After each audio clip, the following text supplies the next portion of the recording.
Hi, Breaking Free. I'll be right back. Give me 1 second.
All right, I think that's enough. Hi, everybody. Um, so I didn't know what I wanted to do today, and I just decided let's start a new game. And the game that I decided to start, uh, it is the sequel to the game that I played on my first ever stream. It is Pikmin 2. Right off the bat, I should admit my hot take. I think Pikmin 2 is the worst one in the series, but it's still a pretty good game. It's not hard, but it is bullshit. That is the sentiment I've been operating on for the past, I don't know, 16 years. Pikmin 2 is bullshit. It's not hard. There's just enemies everywhere. Um, I do like what they brought to the table. I think it could have been executed a lot better. I think that's what Pikmin 4 was all about, I think, was taking what Pikmin 2 tried to do right and actually doing it right. But we won't get into Pikmin 4 for a while because we're just now starting Pikmin 2. I think that's all you have to say. Uh, yes. Okay. Let's go ahead and switch scenes here.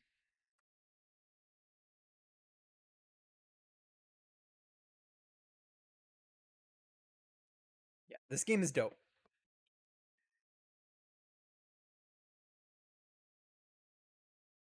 but it is bullshit.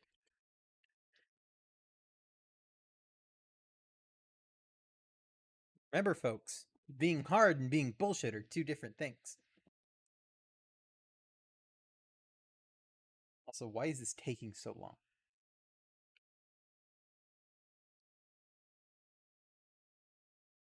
I messed something up when I was playing Chibi Robo.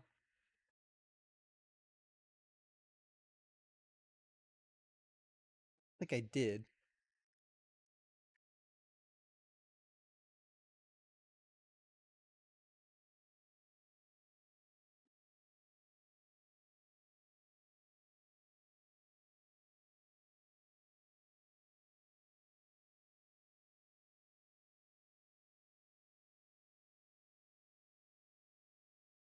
Uh, do I have to restart Explorer?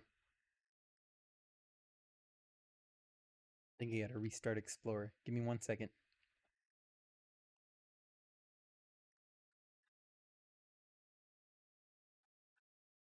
Where's Explorer?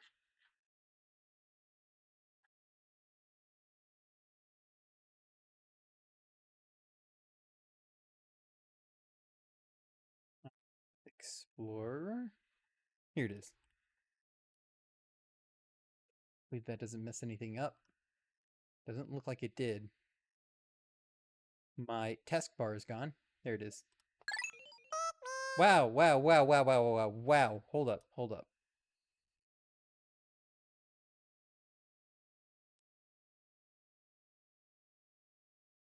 Where's the music? Oh, that's right, I remember. I turned it off.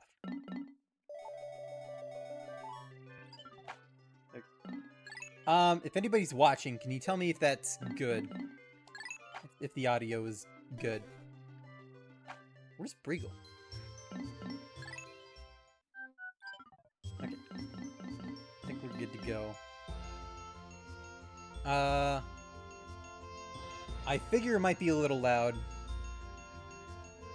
If I have it on max, I can't even hear myself think, but...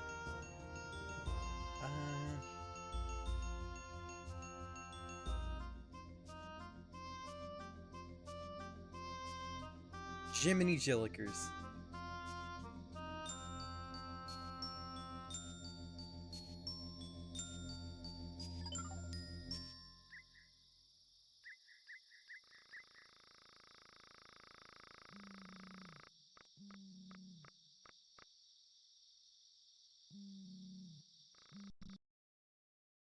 Sorry.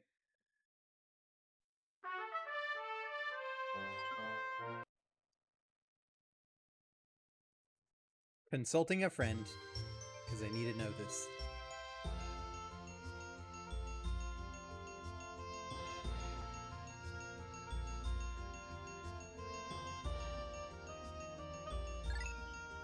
Maybe if I go into a menu with actual music.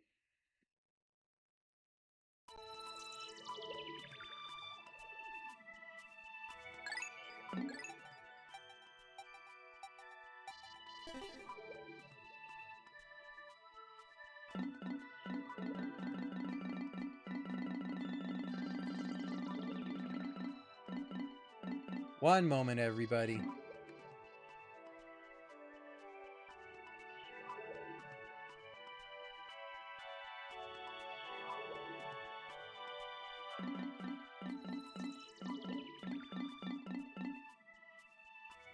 Let me try this. Seems okay.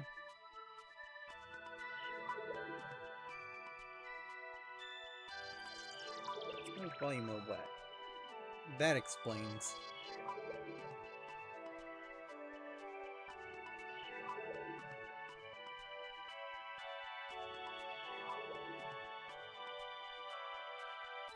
Sorry, one second. I gotta message somebody else.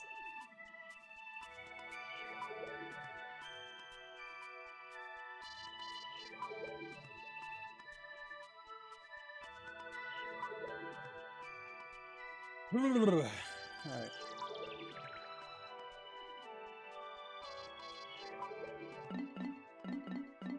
I had a good workout today.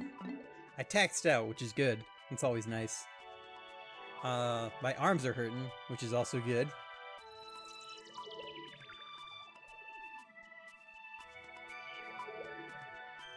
I don't want to start playing until I know that the volume is good. But nobody seems to be around. I'm hoping one of the people I messaged will hop in and let me know. I guess we could play the... oh wait, I guess we could start playing the attract mode sequences.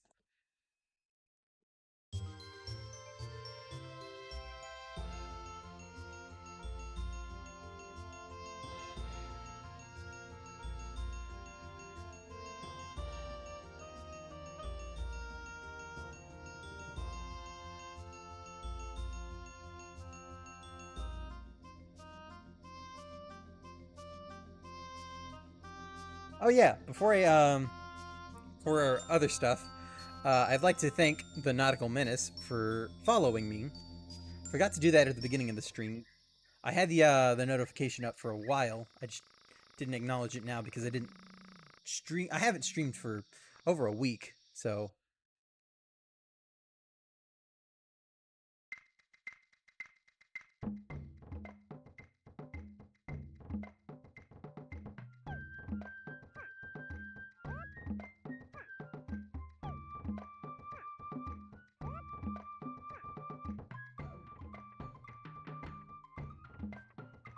Still waiting.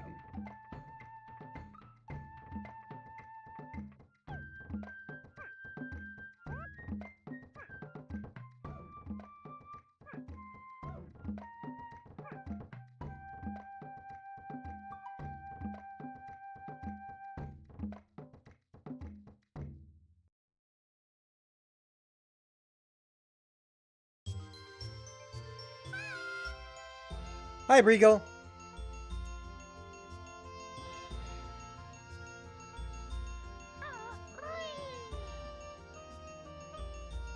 So, how's the stream sounding? Is it too loud? Can you hear me right?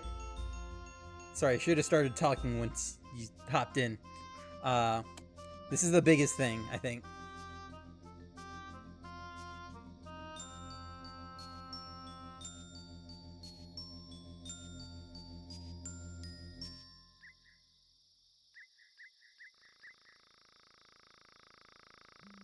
Right now the audio levels sound really good to me. Awesome. Okay, perfect. Then I think we're about ready to start. Just gonna hop right into it.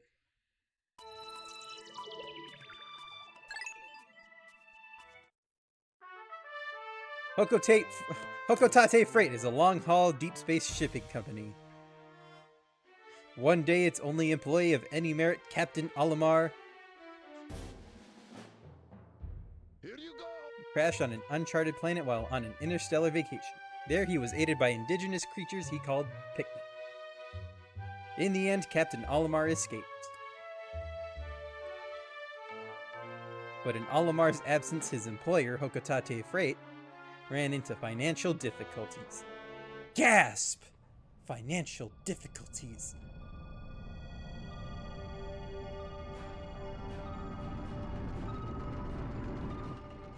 Captain Olimar. There he is. Tapping away on his steering wheel.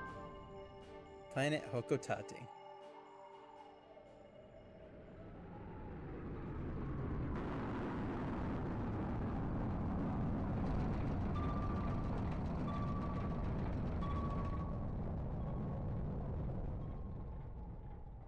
Alright, bear with me as I try to voice the president. Olimar, I'm so glad you're safe. Yes, very glad. Quite glad. But sadly, I have an announcement that is not so glad. Our company is going under. Yes, we're finished. On his first mission, Louis here met a ravenous space bunny, and his entire lord of golden Big grandparents was eaten. I took out an enormous loan to repay the debt from this loss. I decided to sell off corporate assets to repay the loan. Hey, that's my ship! The only asset we had to sell was your ship, the SS Dolphin. As for the rest of our loan... Yikes! We have no means to repay it. Bottle cap! What is that?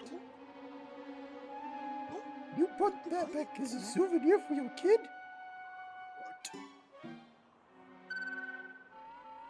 Treasure, treasure, treasure. Money, money, money, money.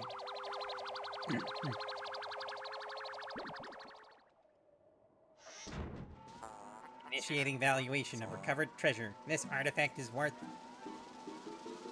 100 pocos. This thing's worth 100 pocos? That's more than a year's salary. Whoa! What? There are more on that planet? They can repay our debt!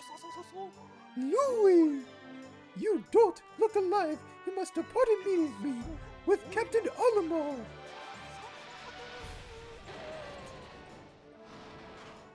We never even got to see our family. We just decided to go straight to work after, I don't know, not surviving, or barely surviving, I should say. We didn't think to stop at home and just, you know, say hi, tell them, oh yeah, I'm fucking alive, and I thought I'd never see you again. Nope, I went straight to work. This isn't the president's fault, this is Olimar's fault.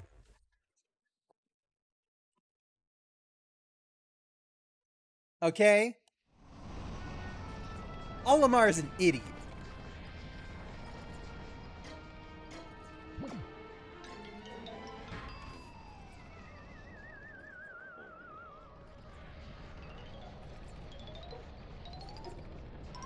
And Olimar can't stop crashing ships for some reason.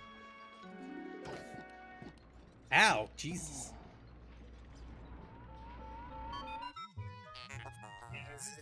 That was close. I have averted a crash landing. Running diagnostics. Alert! Danger! Louis is missing. He must have somehow fallen out of his cockpit. He is not responding via his communicator. He is either flouting protocol, or in danger. Olimar, you must find Louis before he freezes to death in the cold of this planet. Wait a moment, look! Olimar is a klutz. Also, there they are. Could these be Pikmin? They look like they are about to be devoured as we speak. You must help them. Quickly, press B in a column with your whistle, Captain Olimar. You can also hold B to make the sound of your whistle carry farther, remember? Yep. Here they are. All 5 of them. What happened to the others? The Pikmin ran to your side. They seem to remember you, Captain Olimar. How fascinating.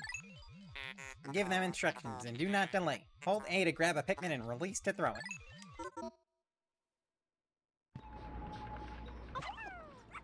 GG.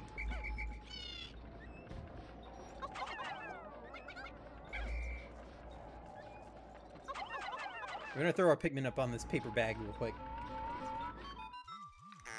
Attention, Captain Olimar. I have just re-established my communications link with Louis. It is fortunate we have managed to confirm his safety. Press Y to communicate with him. I am quite interested in the details of his condition.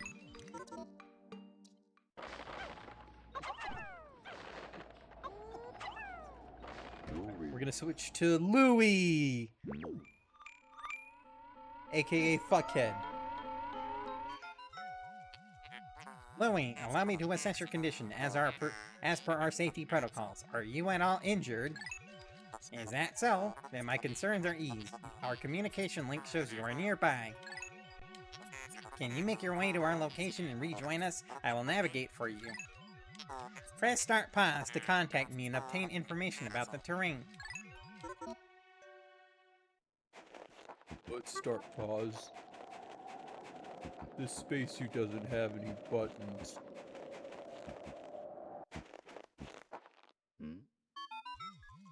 Louis, the odd object before you appears to be one of the onions mentioned in Olimar's report.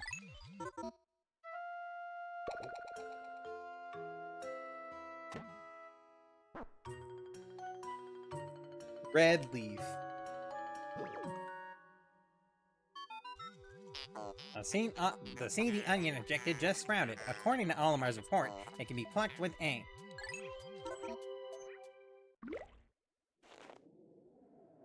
Before we do that, let's kill these flowers. I hate flowers.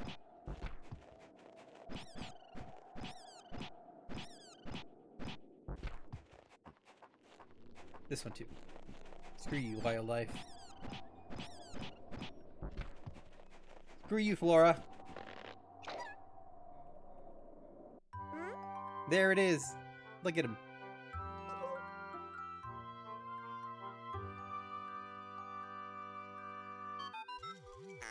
Louis, this must be one of the Pikmin creatures from Olimar's report. It is staring at you. You can use C to issue objectives to your Pikmin squad and even direct their movement. You can disband your squad with X. Interesting. Olimar's description of the creatures resembling Pikmin carrots was strikingly accurate. Louis, my sensors have detected drool in the corner of your mouth. Are you alright? It looks like a carrot. He's hungry. Don't let him eat the Pikmin. He absolutely would.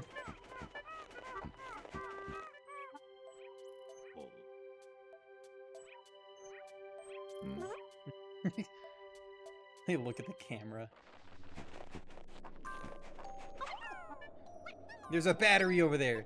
It's a Duracell battery.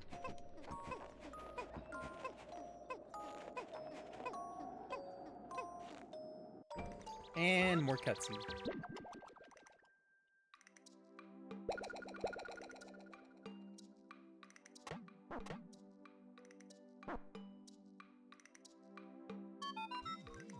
The onion injected more seeds. The pellet from that flower must hold nutrients that bring Pikmin.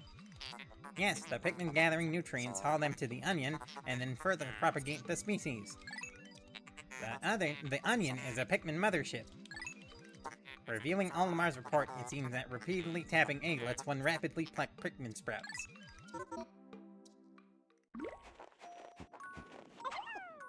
Tutorials, my favorite.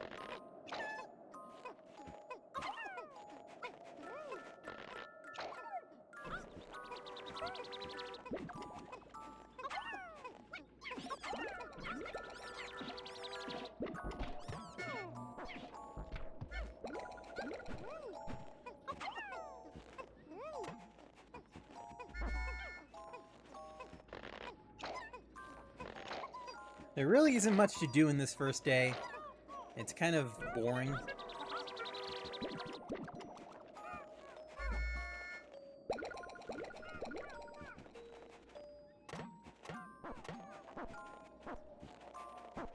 I guess you get to hear me voice act the ship a bunch.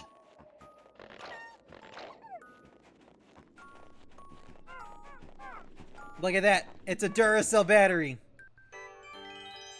Just fucking Duracell. Perhaps this object is one of the treasures that we are searching for. The only reason we found it here is because this is where you crash landed. How fortunate. I would like to appraise it, but you must regroup with Olimar first. Can you see him? Press L to move the camera behind you, R to zoom, and Z to change angles.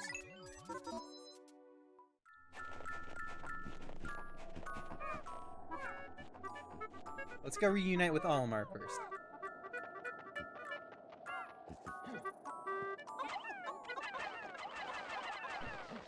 Button mashing is gonna help me here. This isn't Pikmin 1.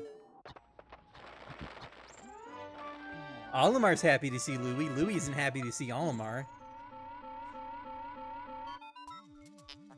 Captain Olimar, Louie, you are reunited at last. This has been a troublesome start to our trip. But now you must feel assured that your combined wits can get you through anything, correct?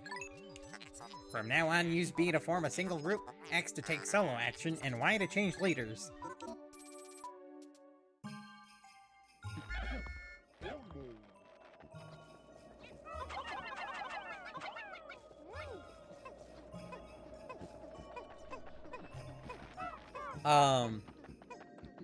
Yeah, we have a second captain. That's huge. We didn't get that luxury in Pikmin 1. It was just Olimar.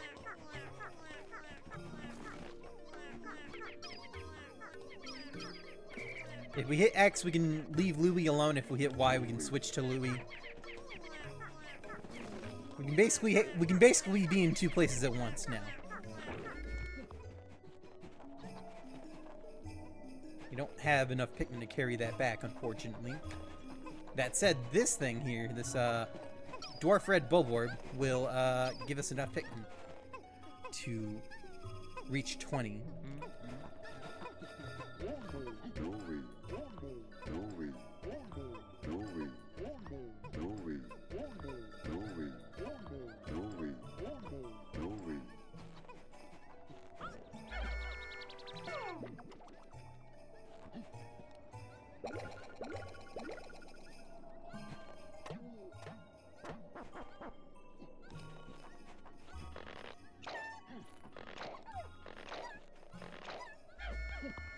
Epic. Okay.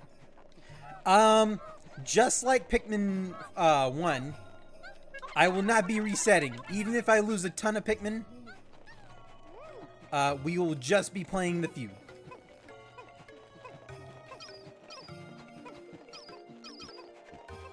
Even in this game where you can lose Pikmin like in a snap, I will just continue.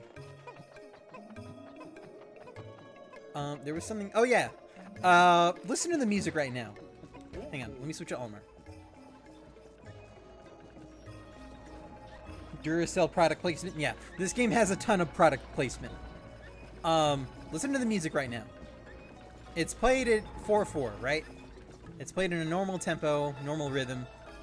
If we switch to Louie, it starts playing at a swing tempo. And for some reason, even though I figured that out immediately, I've had a lot of people tell me, oh, I never knew that. And I'm just like, what? How do you not hear that? Also, this game's soundtrack is interactive as fuck. And it's beautiful. I love this game's soundtrack.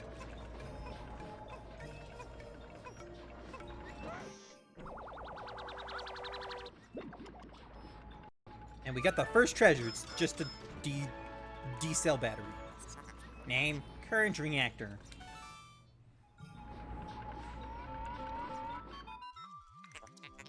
First day of exploration has yielded our first treasure. We will be done in record time.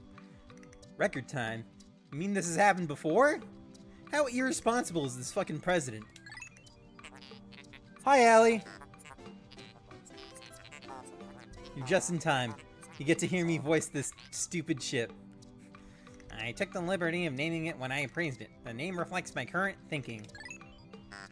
Leave it to me to think up catchy names for hit products. It is but one of my many talents. We shall end our first day here and report back to our president. His face will surely be joyous. However, to communicate with Hokotate, we must fly into low orbit above the planet. We will not return to the surface until morning, so as to avoid the indigenous nocturnal creatures. Yeah, this game is cool. It's probably the worst one in the series, but it's not terrible. And that's saying something about Pikmin.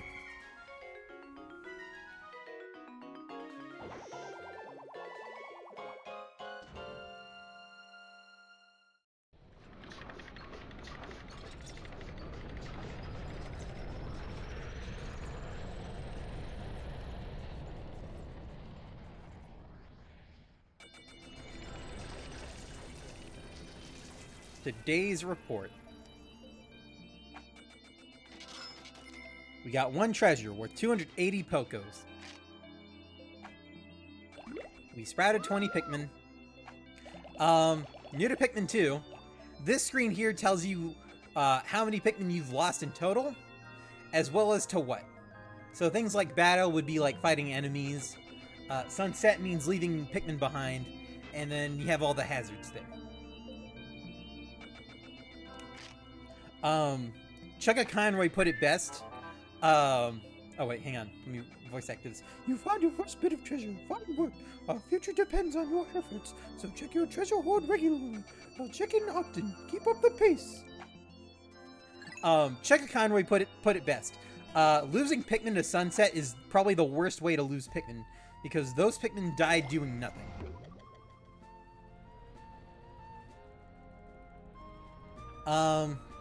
Here's the map. We don't have any other levels unlocked, but new to Pikmin 2, which is probably one of my favorite features in this entire game, we hit L, and we get a little encyclopedia, a Piccolopedia if you would, of all the enemies we've fought so far. And Olimar has something to say about every single one of them. Dwarf Red Bulborb, Pansaurus Pseudocoli russus, breadbug family. Although initially identified as a juvenile red bulborb, groundbreaking new research indicates that this creature is in fact a member of the breadbug family. A close relative of the vanilla breadbug, it escapes predation through mimicry. Unique adaptation of the red bulborb's crimson coloration allows the species to safely commingle. Such effective adaptation and obfuscation by its prey species is rare, indicating this clever creature is a master of mimicry. Pellet Posy, Amplus nutrio, pelletweed family. In the stem of the pellet posy, one can observe the muscle fiber unique to half-plant, half-animal species, such as Pikmin and candy pop flowers, so the pellet posy is a species that can be considered a close relative. Although the ability to crystallize nectar is unique to a small group of the pelletweed family, the fact that these plants reach maturity so quickly and that their pellets contain such high concentrations of the natural nutrients in the soil explains why the Pikmin and so many of the other indigenous species are so reliant on these pellets for sustenance. Welcome back, Breaking Free. Also new to Pikmin 2. If we had ship parts, this is where we would learn about it. But instead of ship parts, in this game we have treasures. Here we have the Courage Reactor, the one we just got. Olimar has something to say about all of these as well. We've recovered our first treasure. Amazingly, the Pikmin remembered how to salvage it. I can't understand their adorable language, and I don't know what they're thinking, yet I'm so happy to see them. When I crashed on this planet, the Pikmin helped me locate my missing ship parts. In my darkest hour, the Pikmin were there for me. Now that I'm reunited with them, I know everything will be alright. It will. Right? That's all we can do in the Piccolopedia and the Treasure Hoard for now. But the more we play the game, the more we unlock. So for now, all we can really do is go back to the Valley of Repose. And start our second day of exploration.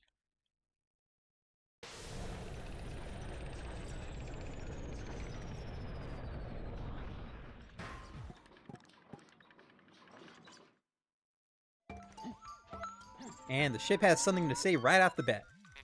Good morning, workers. Ready for another day of toiling for the profit of your company? The Pikmin seem to still be asleep inside their onion. What lazy creatures. No wonder they lack survival skills. Stand beneath the onion and press A to call them out. Yep, just like Pikmin 1, we call out the Pikmin by standing under the onion, pressing A, and it pulls up this little mint. We can see how many Pikmin we have in the onion, as well as how many we have in the squad, and how many we're taking out at one time.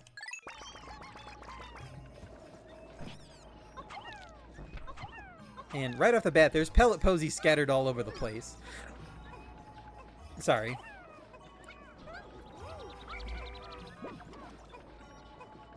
There's a 5 pellet over here. There's 2 5 pellets over here.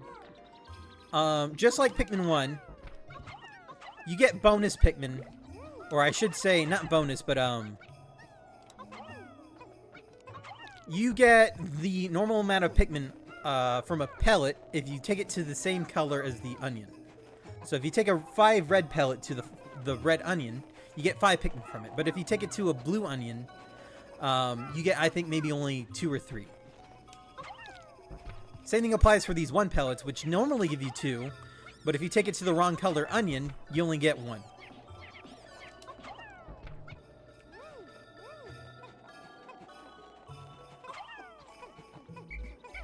Also, I should mention, this is the first day with an actual time limit. The first day didn't have it because you needed as much time as you possibly could to get Louie back to the rocket. But here you have no such hang-ups, and the game expects you to work fast.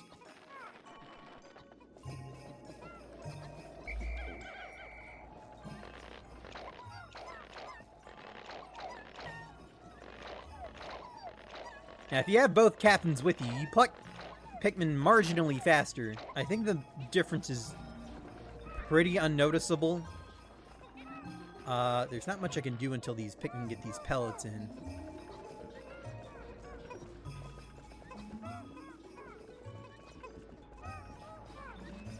This will become another 5 pellet, I think.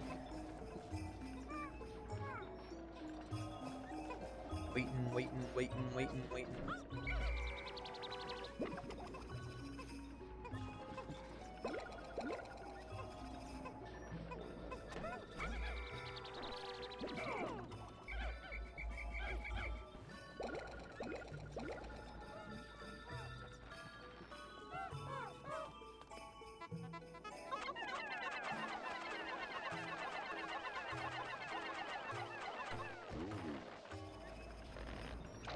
Oh, that's another 5 pellet. Got it.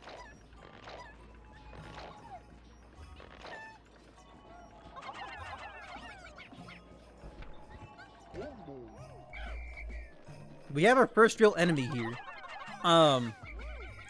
Unless you trick it into throwing it out of bounds, you cannot lose Pikmin to the first Dwarf Red Bulborb on day 1.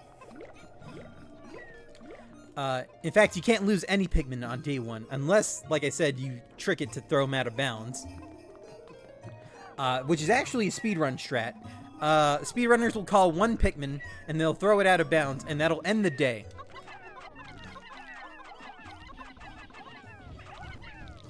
Uh-oh. Okay, we're good. That was scary. That was a red Bulborb. Unlike Pikmin 1, where you just kind of swarmed their ass, you had to throw them in this game. That's the safer strat.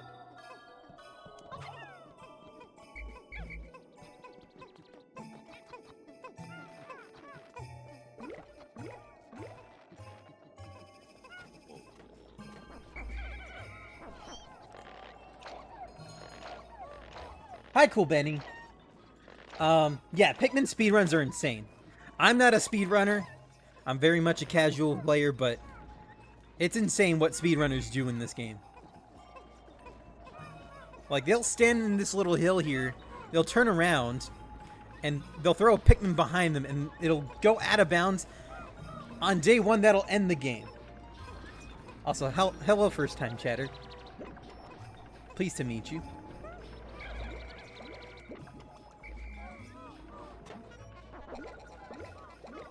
Let those Pikmin sprout. Actually, we'll have Olimar go back over here, and while Louie goes over here,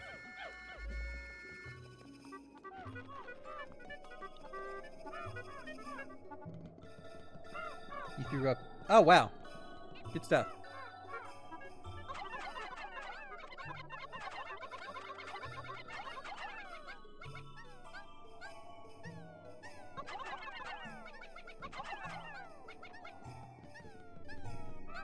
While those guys carry that back, we're gonna have these 17 Pikmin attack this wall.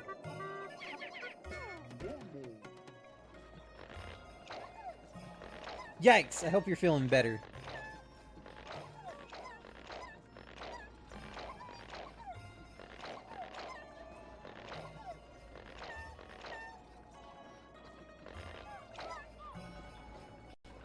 Got 17 Pikmin. There's one back here that was just slacking. In its defense, it was trapped behind a wall.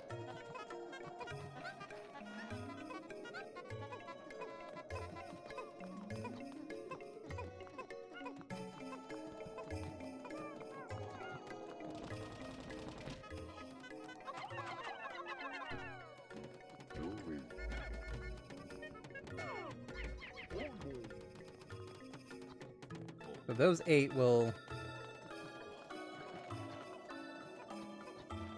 join the other 17 on the wall. These guys are going to get this treasure in. Unlike Pikmin 1 where you can just run up to it and hit A, you do not get that little information screen. In order to tell what a treasure's name is, you have to appraise it first. Name, Utter Scrap. It's worth a lot for just a crushed up can. Also, it's new. I should mention, 70 Pikmin is the max that you can make on this day.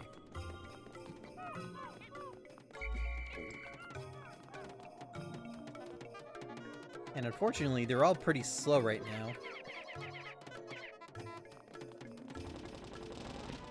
And we got the bramble wall down. How could Pikmin destroy such a massive wall? When mass, their might is ferocious. Louie, did Olimar instruct you on proper Pikmin commanding protocol? Apparently not. Olimar, you are failing in your duty as a superior. Allow me to explain. Press A to grab Pikmin and release to throw them. Throw them into a group with B. Press X to disband the group. Use C-Stick to issue orders and objectives to the group. C is useful for swarming Pikmin around treasure and enemies, or making them march in a line. I think we knew this already. Not for Pikmin 1, but I think he explained it earlier. Yeah, this is GameCube version. Interesting. Warm air is welling up from the hole in the ground before you. What could lie underground? What is wrong? You both show expressions of unease. Do not fear, the leader's group of Pikmin will join you. I shall dispatch my research pod too. Approach the hole and press A to jump in.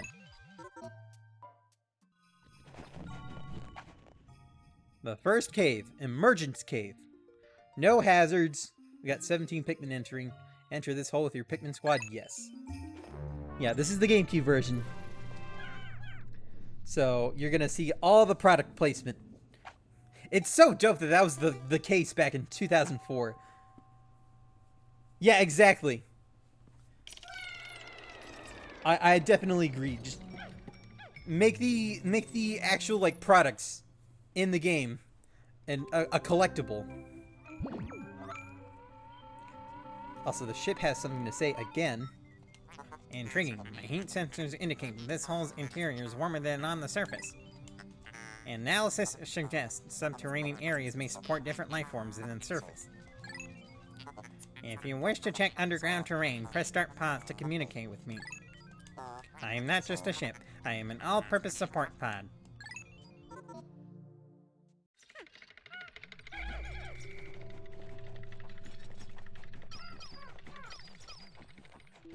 There it is. 7-Up. Also, snowball orbs.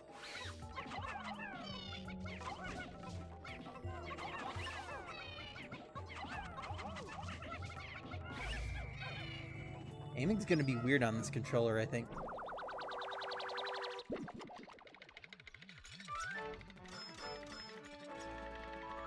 Name, Quenching Emblem. Worth 100 Pokos, which is the same amount as the bottle cap that Olimar brought back for his kid.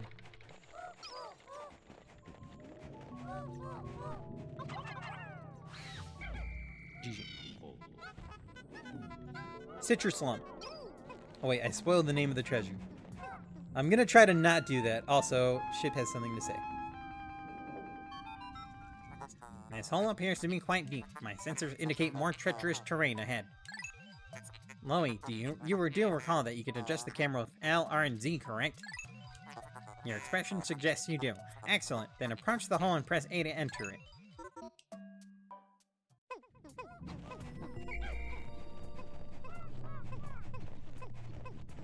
I'm gonna try to not spoil the treasure names like I just did. This is a mandarin orange, which are delicious.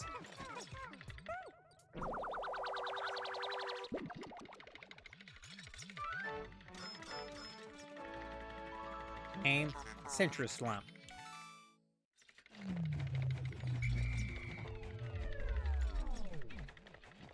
You can collect enemies here. They're not worth anything, usually. So it's not super worth it.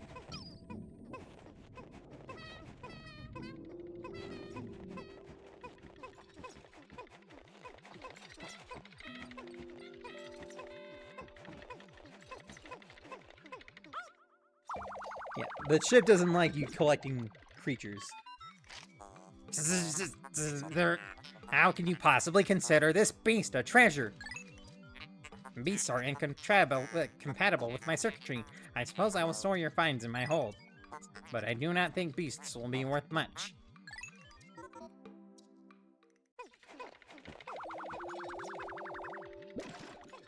Yeah, they're worth 2. Well, these are worth 2. Later enemies are worth more. Aren't oranges actually the color of tangerine? Maybe?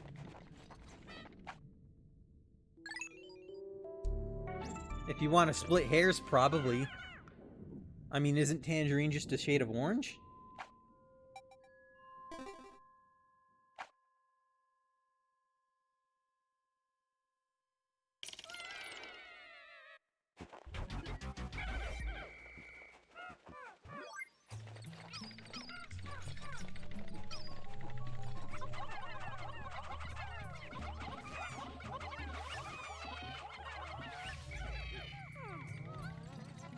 That was close. I almost lost 2 Pikmin there. Let's guys take that back. We have this here. 1/2 of a globe. It's inconceivable that such an immense object has been buried here for so long. The design on the outer shell resembles the surface of the planet as seen from space. Perhaps this can be used for something other than salvage. But how will we ever lift it? I fear that even 100 red Pikmin will be unable to lift it.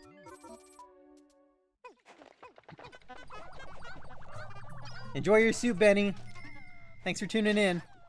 Yeah, as you can see, this globe half is worth 101. Not worth, it weighs 101. And we only have 70.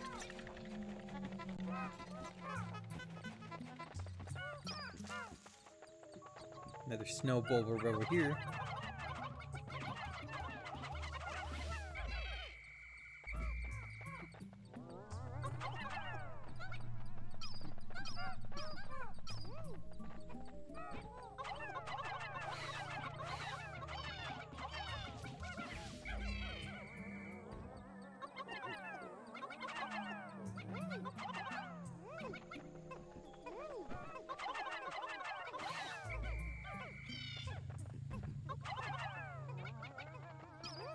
And over here, some weird purple flowers.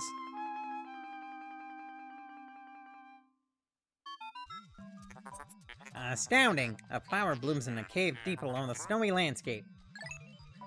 Clearly it is warmer down here than above. Look, the Pikmin are restless. They look as if they yearn to be tossed into the flower.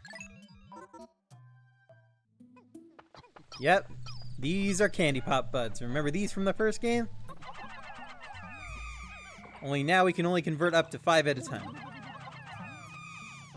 And these are purple, which is a color that wasn't in Pikmin 1. Do this.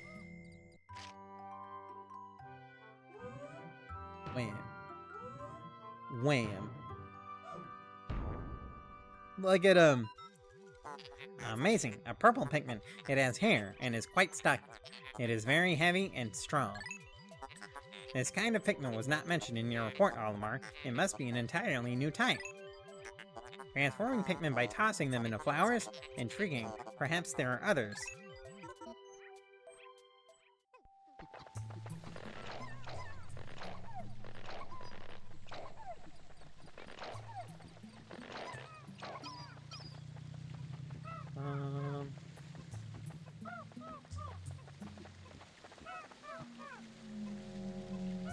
I'm gonna wait for those to get in. And then we're gonna do a kinda sorta speedrun strat. It's not really a speedrun strat, more so it's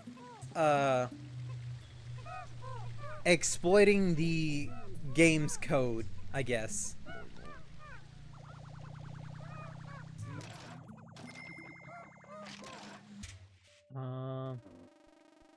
That's the last one.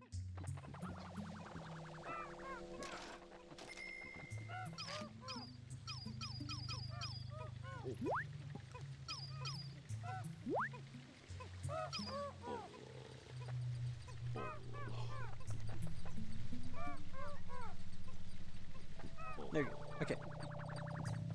So, instead of getting the globe over there, we're gonna leave the dungeon.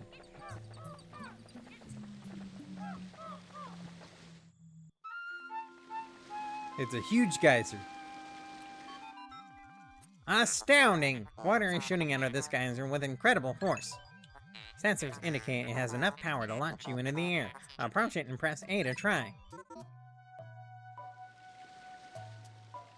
Except that's water, so it would kill every single one of my Pikmin. And probably hurt us as well.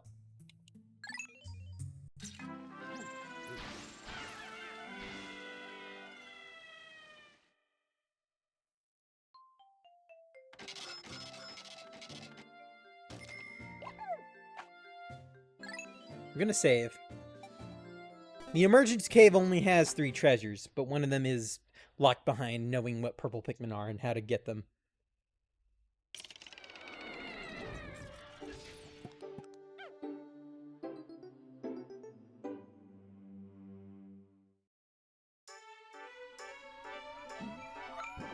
See what the ship has to say. You have successfully returned to the planet's surface. Excellent decision-making, gentlemen. We must celebrate your first successful spelunking expedition. You've gathered a large amount of data that needs in-depth analysis. I shall send a report back to the President tonight detailing your progress.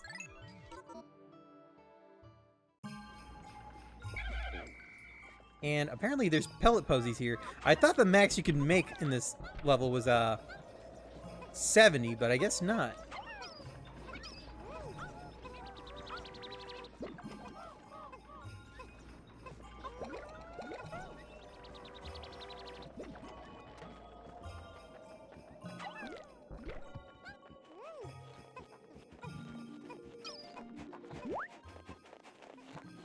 There's none over here. Okay, we're good.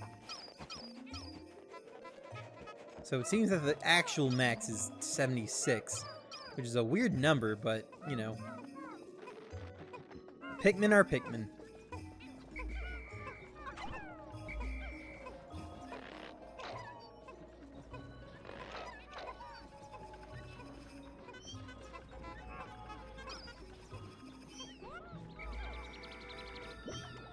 So, real quick, I do want to say, I have done no death runs of this game before. More than once. My idea was either I do that or I play this game like I played Pikmin 1, where I don't reset at all. And I decided the second option because that seems more interesting, and I am prone to mistakes in this game. I will admit that. I make a lot of rookie mistakes. I lose a lot of Pikmin. And it's definitely either that or I reset a bunch and just have to do something over and over again. That's not as interesting to watch as me floundering, I don't think.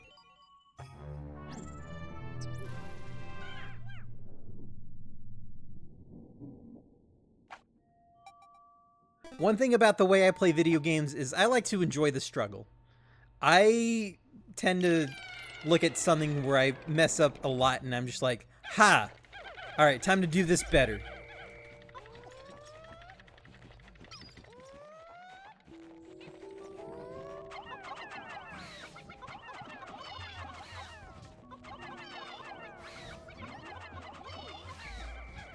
And you know what? I think losing can be fun too. It can be entertaining. It can be funny. Case in point, that one clip I had of me fighting that yellow Wally Hop in Pikmin 1, where I was just like, okay, I think I'm gonna have to kill this guy. And then he ends up killing almost every single one of my blue Pikmin. That was funny. That was legitimately funny.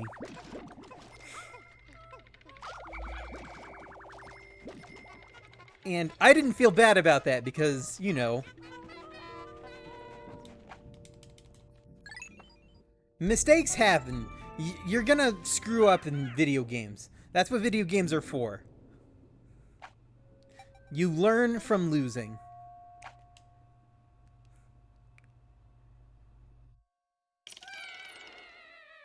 But also, losing leads to good times, I think.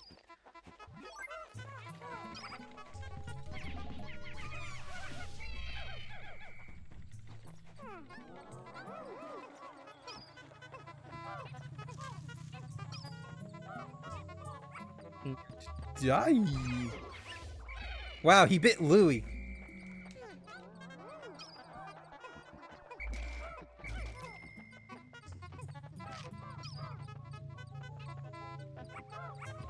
Smack him. Smack him. Smack him. GG.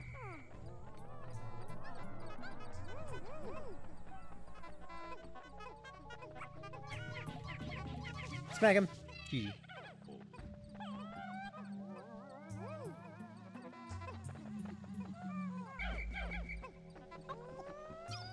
And here we have some more purple flowers, some candy pop buds.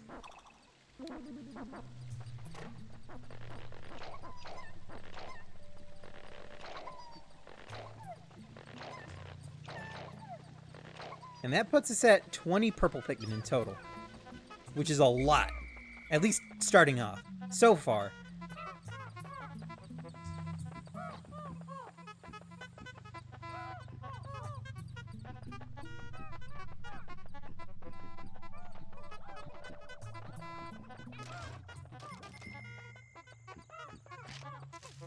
I think we have enough Pikmin to carry this back. It might take a while because we don't have that many Pikmin with us, but it is enough.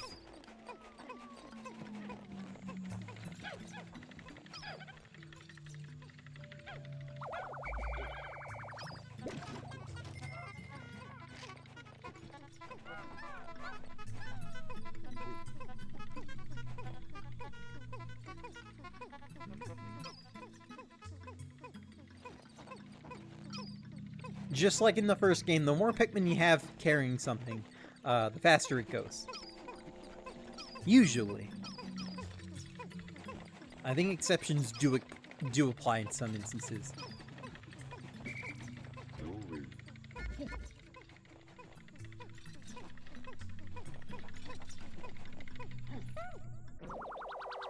And here we have the first special treasure of the game. The Spherical Atlas. There is a device resembling a microchip embedded inside this sphere. Retrieving data. Error. I could only decode a portion of the data, but I did retrieve new geographic charts. I will input this data into my planetary database and name it the Sphere Chart. Press Start Pause to contact me and access the Explorer kit on the radar screen with L. Now that we have this new data, you should explore the decoded area, the decoded territory tomorrow. I think my ship voice is starting to get a little fatigued.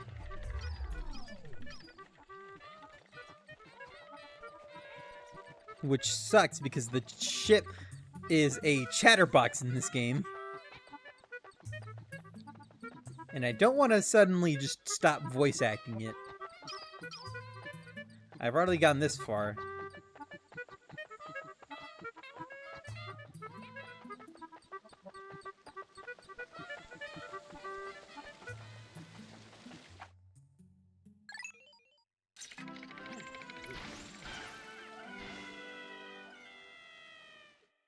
I like the delayed screen.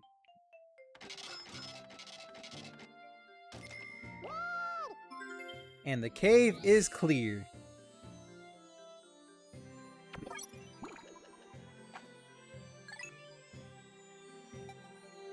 Well done! Thanks, Breagle.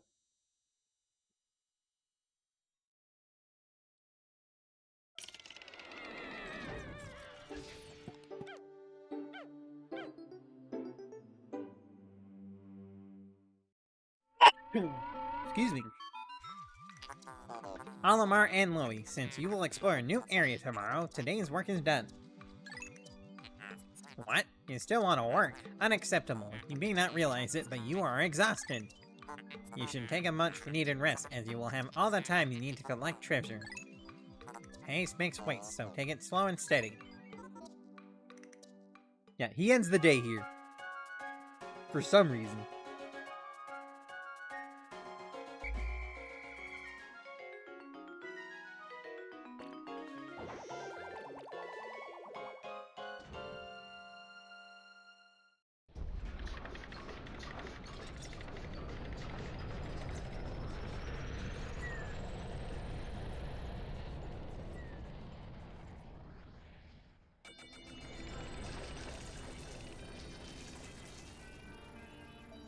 The day's report.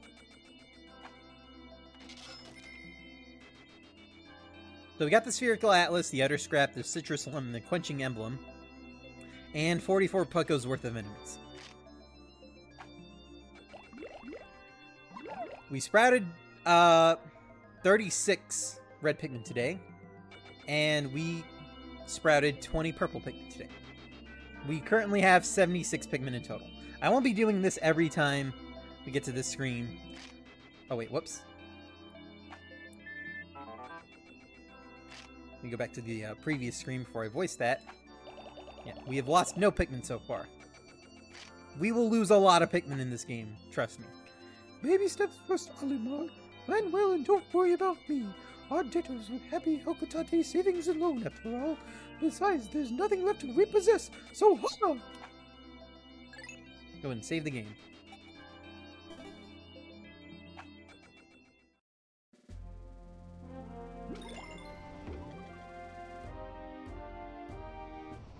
Yeah! Level 2 unlocked.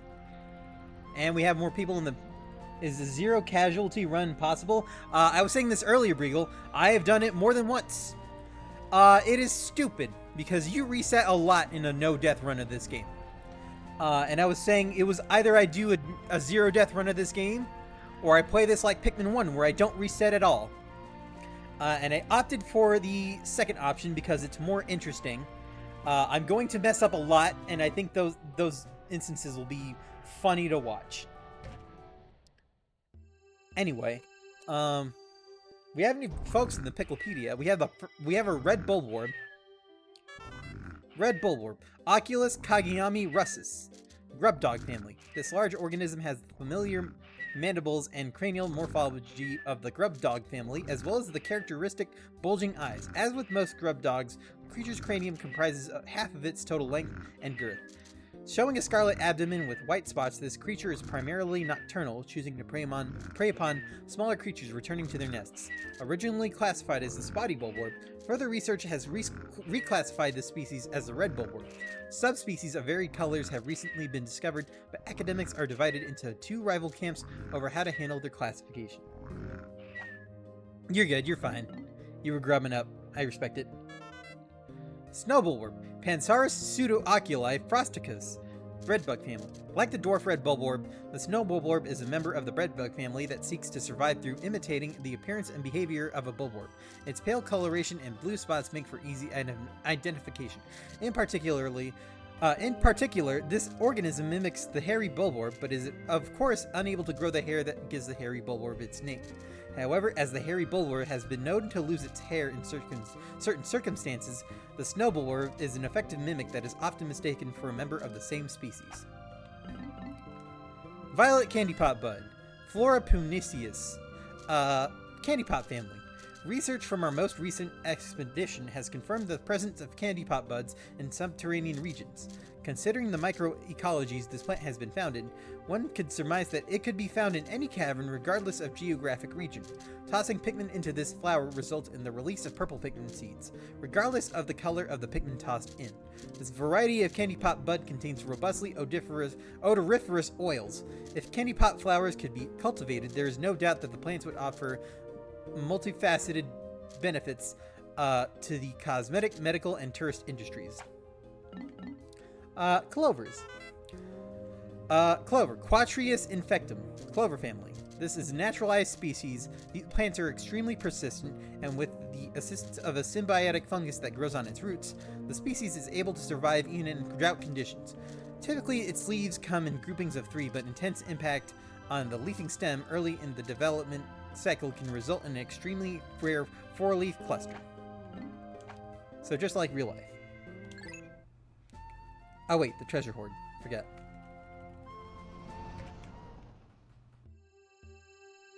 Let's see. This fruit was dug up from the floor of an icy cavern. It appears that the fruit's thick skin protected it from the frigid cold. It's quite remarkable. The shape of the fruit eerily resembles the president's head. P.S. The labyrinthine underground entrails of this planet are like a completely different world. Have you ever found a 4-leaf clover or looked for one? Not really. I mean, sometimes. I've never had much luck with it, but yeah. I've never had much luck with it. I guess that's a good way to end it. The area we recently touched down in is blanketed with a fresh layer of frozen precipitation. As tranquil and relaxing as it is, I named it the Valley of Repose. Using Pikmin to move obstacles, I was able to open up some new areas to exploration, where I found this hunk of metal. Utter scrap. Quenching Emblem. I often brag about my inexhaustible supply of self-control, but when I peer at this treasure, I can't help but want to take a drink. Spherical Atlas. The purple Pikmin were somehow able to carry this massive treasure. Today we measured their physical strength using the ship's onboard beefometer. It seems that they have 10 times the weight and physical power of any other Pikmin. When I throw them, they land with a resounding thud. I decided to commemorate the cave I first encountered them in by naming it the Emergence Cave. Beefometer. Yeah, it's amusing. Also, yeah, I don't look for 4-leaf clovers anymore. That was mostly a kid activity. Anyway, moving on, we're going to the Awakening Wood. Not the Morning Wood, the Awakening Wood. No innuendos here, folks.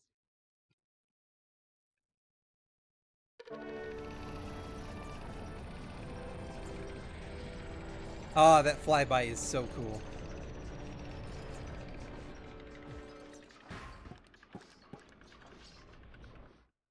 And cutscene! Good morning. It should please you to know that the purple Pikmin are lodged safely in my hall. The confines of my interior seem to suit them perfectly, though they do occasionally tickle me. Stand in the ring of light below me and press A to call the purple Pikmin out. The Pikmin purple out. Yeah, just like the onion, we can call out purple and white Pikmin. Oh, spoilers. We can call out purple Pikmin by standing here, just like an onion. We're gonna call out all our Pikmin right now. We don't need any more right now. Famous last words. But we do want to kill these Bulborbs. Game! Louie, has Olimar instructed you on the peculiarities of the Pikmin creatures? The Pikmin form groups based on color when disbanded with X. Grabbing Pikmin with A will also cause them to group by color. Now for the bonus lesson. After grabbing a Pikmin with A, you can press left or right on the D-pad to swap it for another color. This is the first time you've heard this. Olimar, remember to properly train new employees. Why is that printed so slow? Okay. Ah, the first death of the run. Because we got shafted by a cutscene.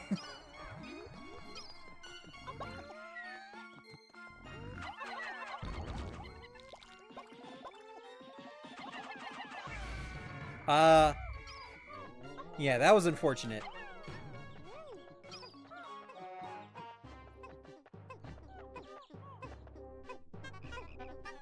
Purple Pikmin in this game are overpowered.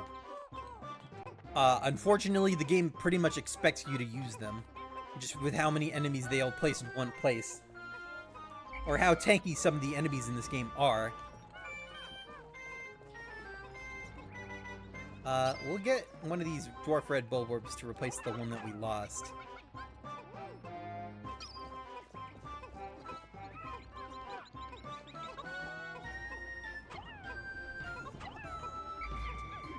New enemy. These are female shear grubs.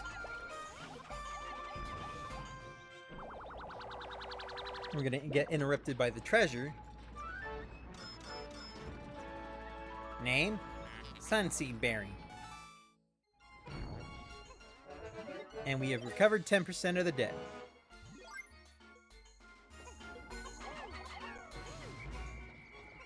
Sure, that is a strawberry. Yes, it is.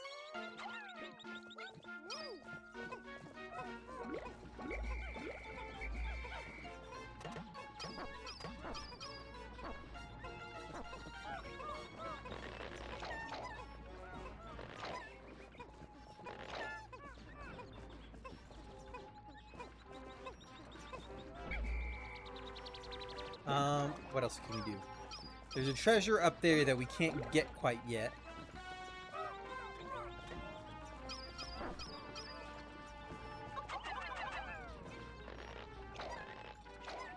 However, the introduction of a mechanic from Pikmin 1, Nectar Grass! Finally, we can flower our Pikmin.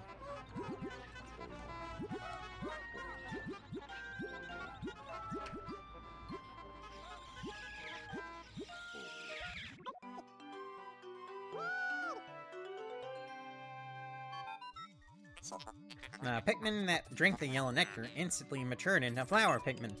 It appears to have enhanced motor skills. What wondrous nectar! How intriguing, like plants, Pikmin mature from leaf to bud to flower. Captain Olimar, you must share the information you have with your subordinate, Louie. Not superior.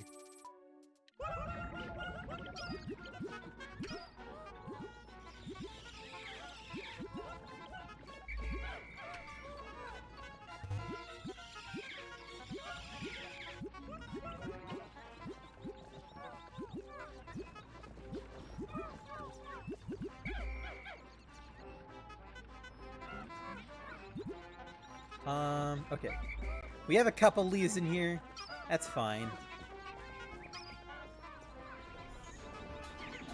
Not too broken up about that. Ooh! New mechanic. These things here are called burgeoning spiderworts. If we have some Pikmin climb up, they'll start attacking the berries that are on them.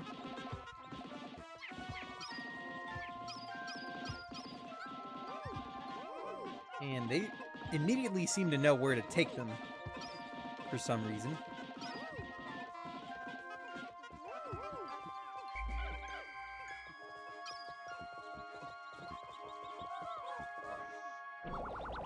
Let's see what the ship has to say about him.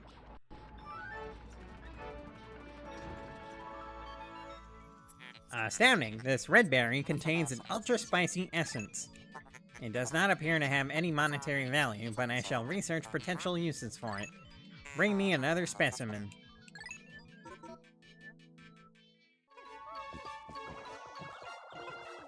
If we bring the ship 10 of these...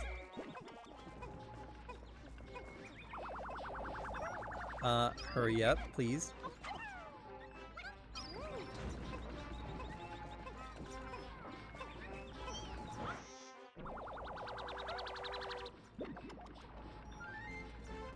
We get this weird red liquid. Captain Olimar, my research on the red berries you've discovered has yielded a powerful potion. Behold the Ultra Spicy Spray. Although it is untested, I believe it will have spectacular results. Spray it on all of your Pikmin by pressing down on the D-pad. When necessary, I can produce 1 bottle of spray from 10 berries. Press start pause to contact me and confirm your berry count. Look at L on the radar screen. Yeah, he was doing his best. I feel bad.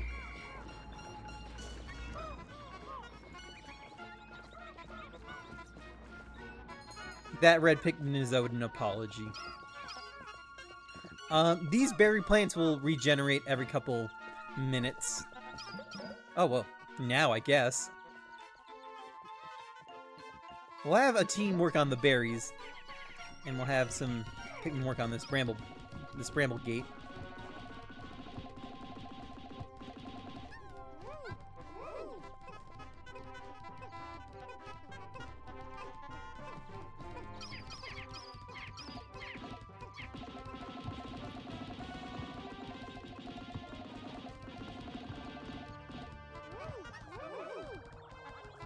I think 2 sprays is enough. What? What the heck? What's it doing? Did you see that? Also, new enemy. This is a honey wisp. If we smack it... Oh, well. If we smack it... It drops this egg. Those eggs can have nectar in them. Or they can have other cool stuff. Usually it's nectar, though.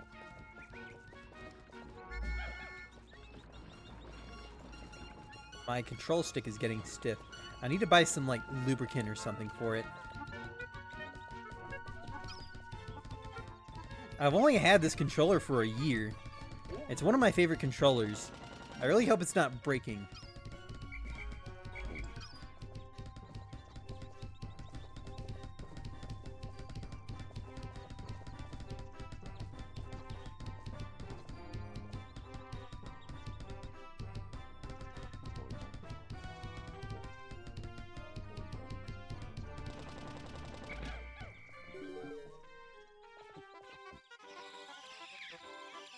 We'll have our Pikmin, the rest of our Pikmin flower up. And we are all flowered up and ready to go. New enemy. This is a burrowing, wait, no. This is a cloaking burrow knit.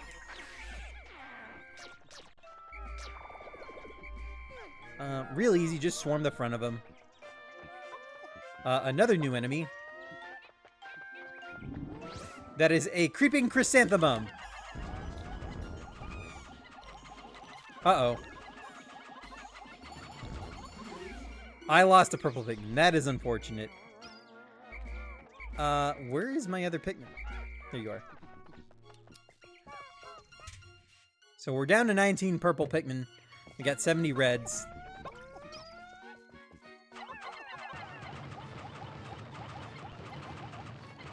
I thought you needed 350 for this. I guess not. We have enough purple Pikmin to bring this down. Another cloaking burrow knit over here.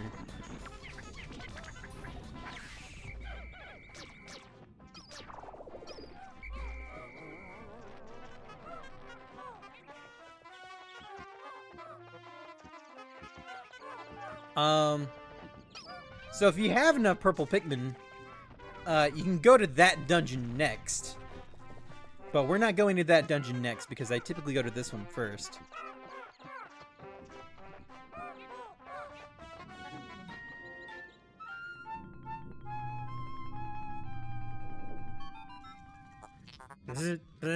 Biological sensors are reacting violently. The readings are ominous. A beast of unknown power lurks in these depths. A large Pikmin group would be reassuring. My sound sensors are picking up hostile roars of many beasts. Expect dangerous encounters. Sensors are also showing extreme heat pockets. You may need flame-resistant Pikmin. But my records indicate no such data. Are my records incomplete? Yes, they are, because they were in my fucking report chip.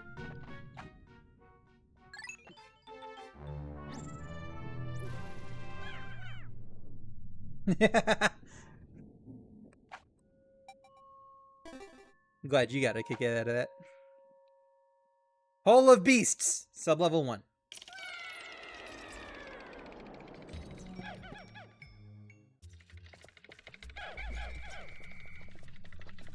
So, right off the bat, there isn't much here.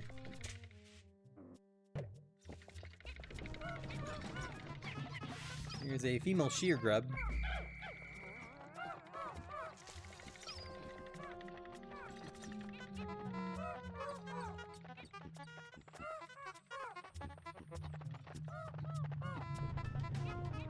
New enemy, a male sheer grub.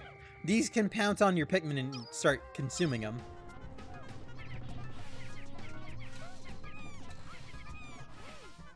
Unlike Pikmin 1, where if the male sheer grub catches your Pikmin, they do not become invincible. You can still smack them to get your Pikmin out of there.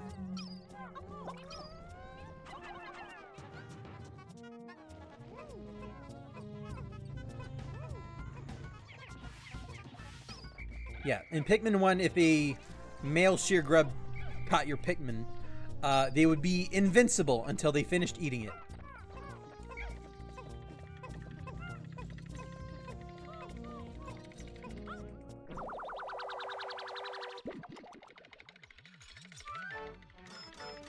And we get a, I think this is an NES D-pad?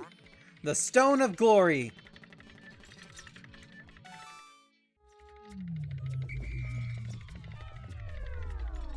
When you hear that little computer booting, or when you hear that little computer shutting down sound, that means there are no more treasures on this floor.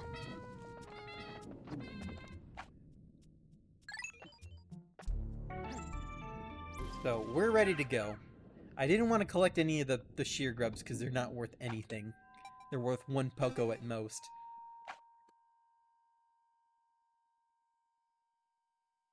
I might be wrong on that. In here we have some eggs and a purple candy pop bud. 2 of them, actually.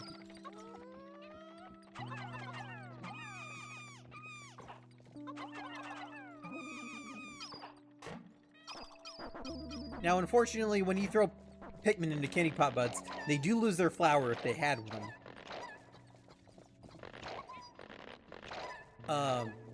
Because of that, it's probably smarter to use leaves when you're throwing Pikmin into candy pop buds. But I didn't have any red leaf Pikmin, so...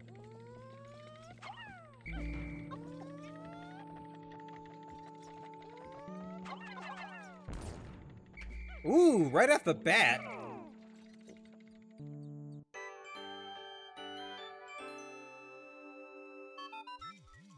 Now, red like when you see contains ultra... Wow, okay, Jesus. Jesus Christ! The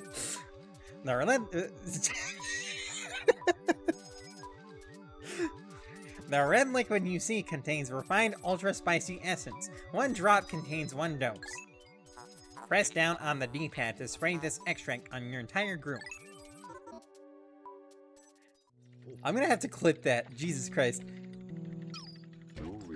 Okay, so this right here is ultra spicy spray. There is a trick where if you push your inactive captain into the drop, he'll start sucking it up, and then you can have your active captain run into the drop, and you'll both start sucking it up. You'll get 2 sprays out of it.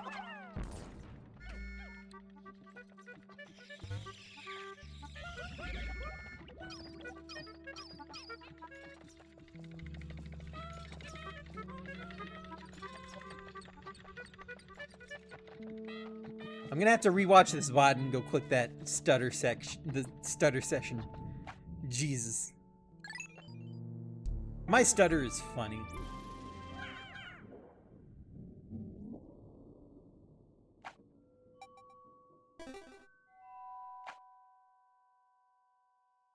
Hole of Beast, sub-level 3.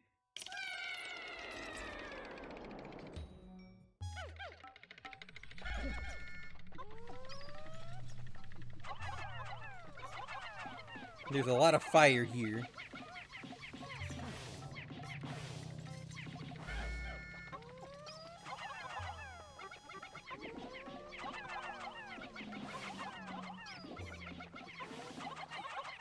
Oh shit! Oh shit!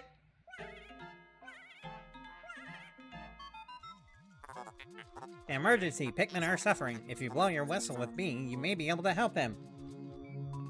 Dungeon Keeper. I have not, unfortunately. We're good. That was close.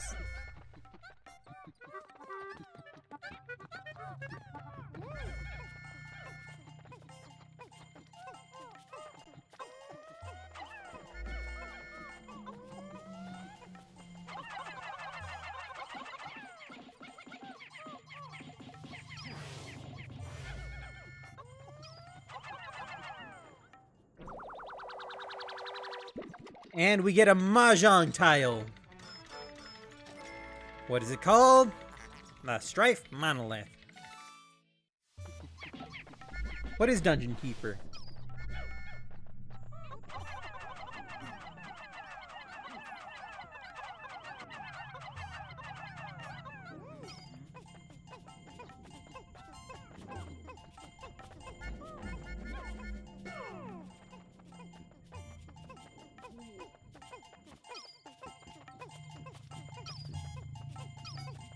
It's a DOS game from '97 where you build a dungeon with monsters and traps and try to defend it from the heroes who enter. So it's like a tower defense game. That's cool, actually.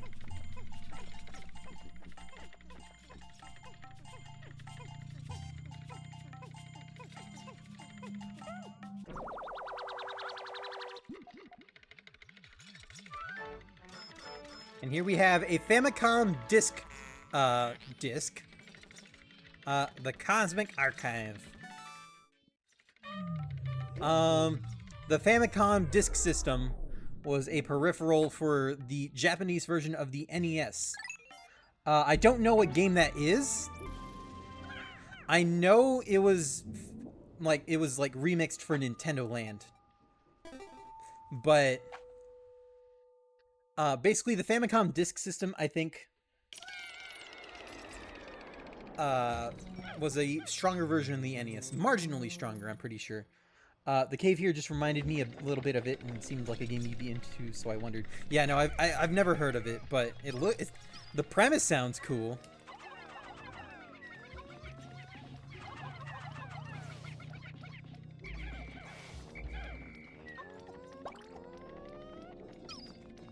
Also, Red Bull Board.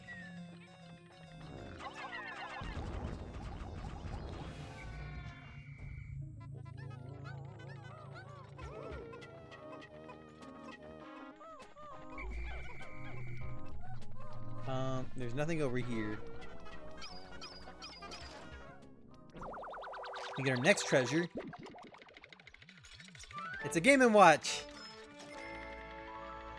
The Dream Architect.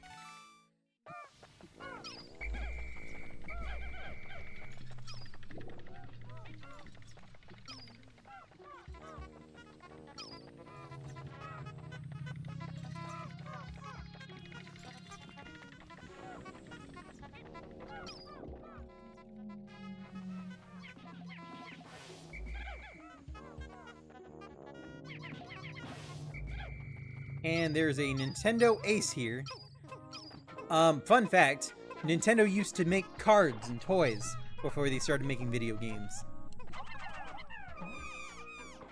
I think everyone and their mother knows that at this point. And I think this game is partially to thank for that knowledge. This game and maybe, I don't know, WarioWare Touched. Because WarioWare Touched had a lot of references. Well, WarioWare in general has a lot of references to old Nintendo toys. The Luck Wafer. It's such a cool name for a playing card.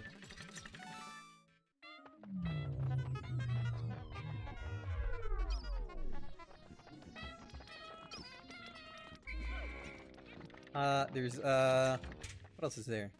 Is there anything over here I missed? No. There's an egg. Oh, wait. Oh, shit! Midites! New enemy, Midites.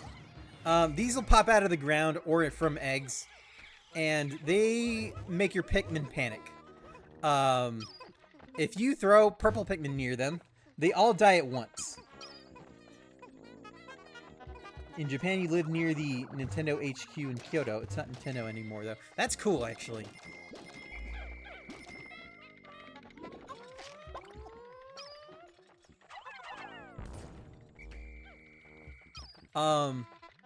Anyway, the appeal to Midites is that if you can throw one purple Pikmin to kill, like, all 10-ish of them, you get nectar from each one. Really good if you have a lot of leaf Pikmin that you need to flower quickly. Maybe this one has some as well? Nope. Just nectar. So, we're good to go. We have all our Pikmin flowered, we have 4 sprays, which is insane.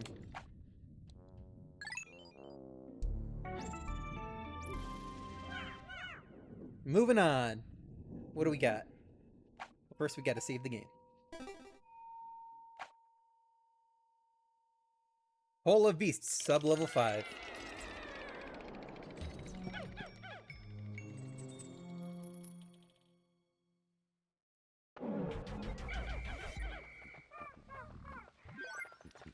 This right here is a new... Well, this is actually our first instance of a boss. This is the Empress Bullblacks. Now, we can either attack it from the front or swarm it. We messed up the swarm technique, so we're gonna have to attack it from the front.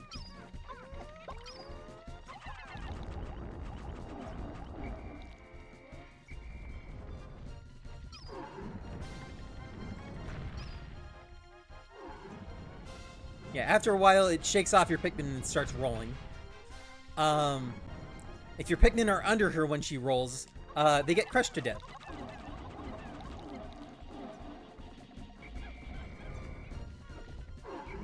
Case in point. Rest in peace, that purple.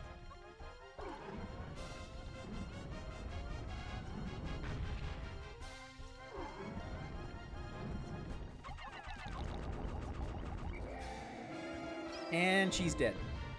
GG.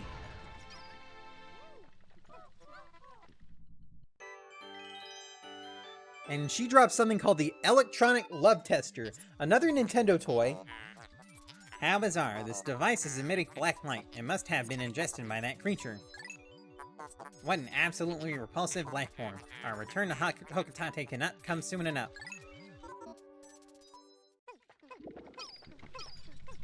This is the Electronic Love Tester. This is another Nintendo toy. You can see these, like, two little, wire terminals here. Connected to these little terminals was a pair of wires connected to, like, little metal pads that you and your, I guess, significant other would both grip.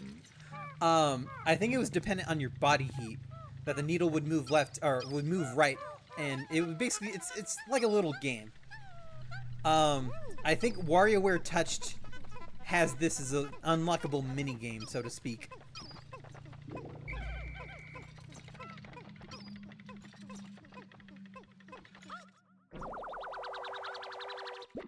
So let's see. 200 Pokos. Name, Prototype Detector. This contraption seems to react when it approaches treasure. I will connect it to my radar. Processing complete.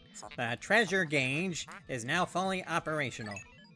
It will now appear on your monitor. The needle will move right as you approach treasure. Blah, blah, blah, blah. Stuttering. Mumbling.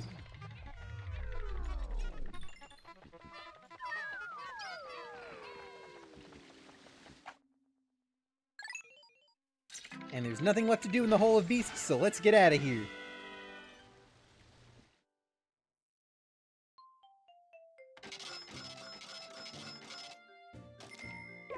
We lost one Pikmin, and it was a purple, which sucks. But this treasure is clear. This dungeon is clear. And we have recovered 20% of the debt. We're making really good progress.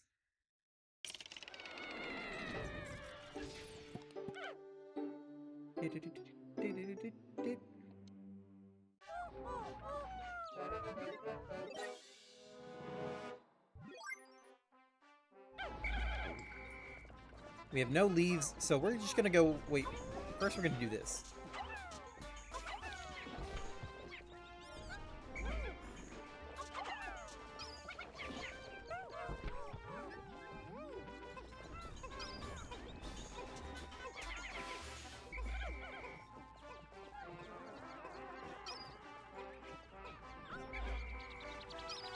Wait for it.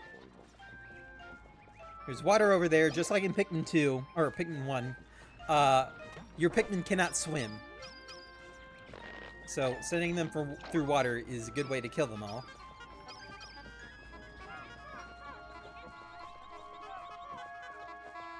We'll get a couple more, we'll get one more spray, real quick.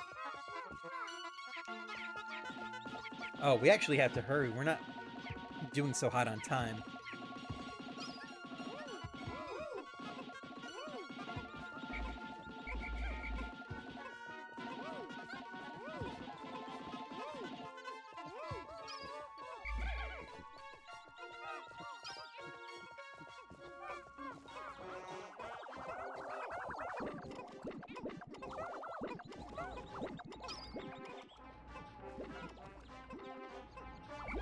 So we have 5 ultra spicy sprays, which is pretty good. Let's see. Hi, Autumn. Welcome in. Hoof it, hoof it, hoof it.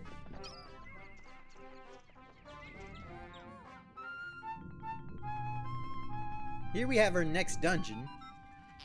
Astounding! My metal detectors are reacting violently. What could be down below? If you find trouble below, press Start Pause to contact me and press R on the radar screen. The exploration pod will drop its loot to make room to carry you, Louie, and the Pikmin to safety.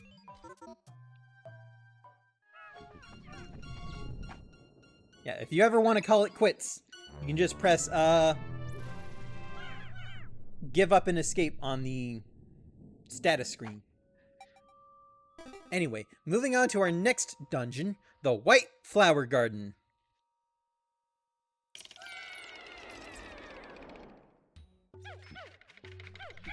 Now, here's the instance of a place where you can throw Pikmin off the edge and they will die. There was only one place like that in Pikmin 1. It was the Forest Navel, where you get the Libra and the analog computer.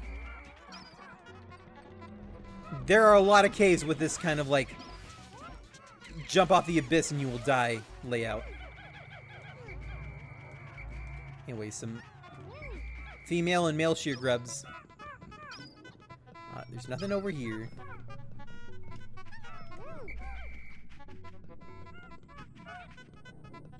And here we have Kiwi Shoe Polish.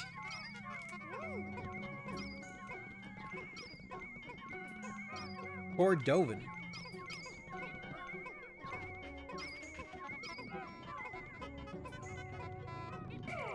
My watch is yelling at me to move, but...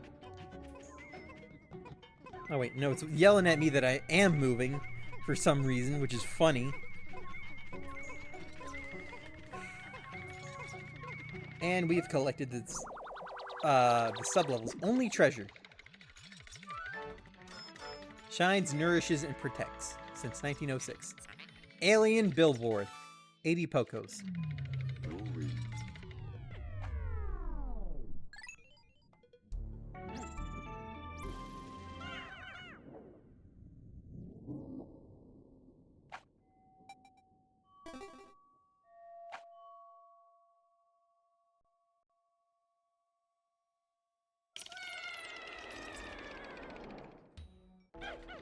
Sub-level 2.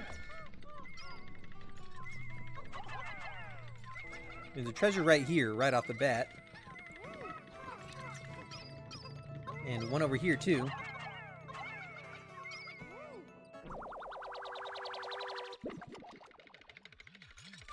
It's a pretty gemstone heart. Petrified heart. 100 Pocos. Not bad.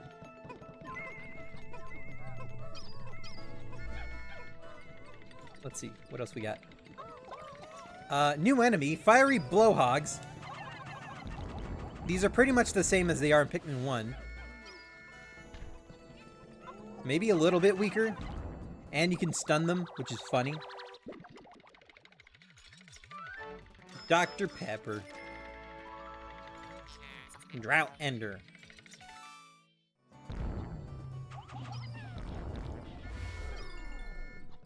And those were the only 2 treasures. So, where's the exit? There it is.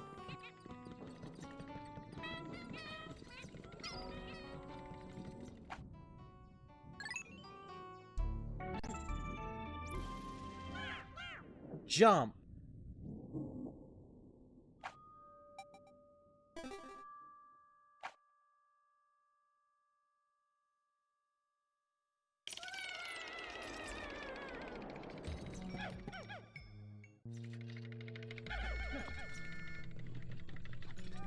We got some more metal. We can't throw our Pikmin off here.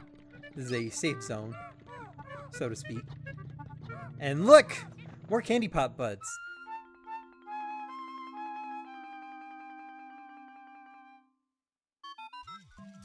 How can a flower so deep underground bloom so robustly? How mysterious. Jesus Christ, cannot speak. This place is conspicuously warm. Can it act as a kind of hothouse for foliage? What an interesting development. The Pikmin look as if they long to be tossed into the flower. Just like with the purple ones.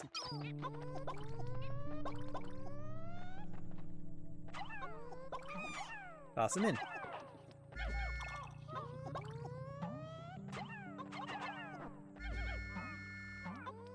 I said toss them in. There we go. Wanted to use the leaves first.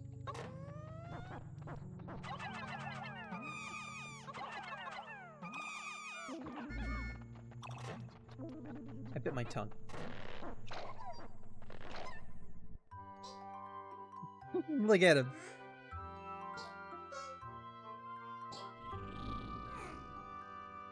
He belched. Incredible! A white Pikmin. It is tiny, but looks distinctly swift. Its eyes are an unseemly red.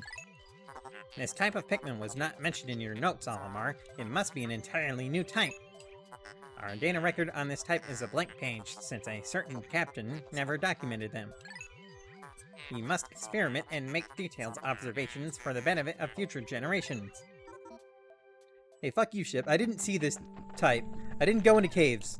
My ship parts didn't land in caves, okay? Get off my dick.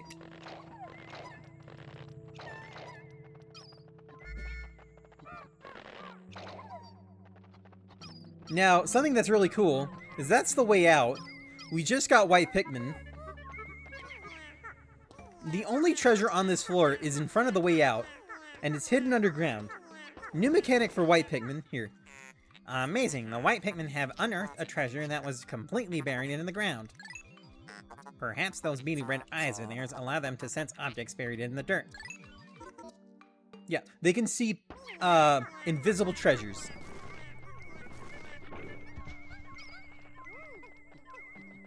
Are there any honey wisps around? Oh, yes.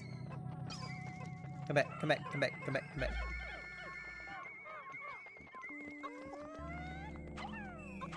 Aww. There we go.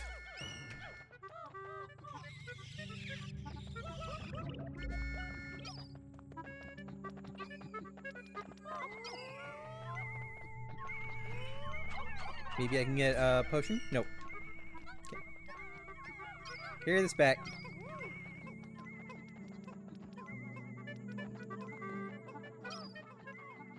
And there's no more treasure over here.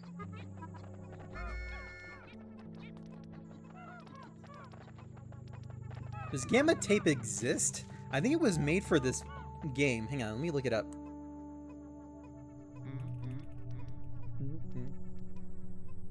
Louie.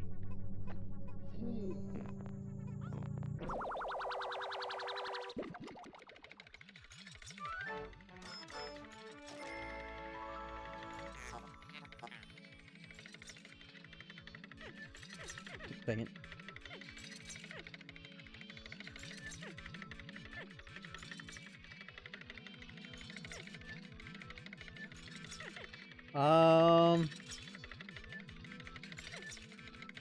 There's a brand of tape called Gamma, but I don't think it's this type. This is masking tape. It doesn't look like Gamma. No, Gamma is a brand of tennis grip stuff. Yeah, no, it's a tennis brand. Gamma tape was made for the game, I think. Oh, whoops. It's too much gum. I'm chewing some gum.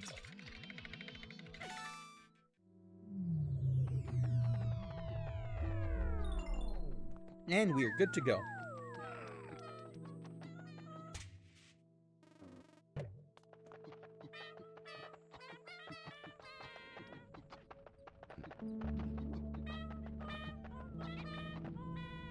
I'll tell you right now, I know there are goobers out there that have gotten every single treasure in this game in real life and just concatenated them all.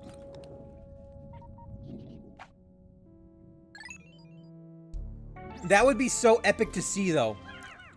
I would definitely, like, nerd out about every, like, treasure, just every treasure from this game being in one spot.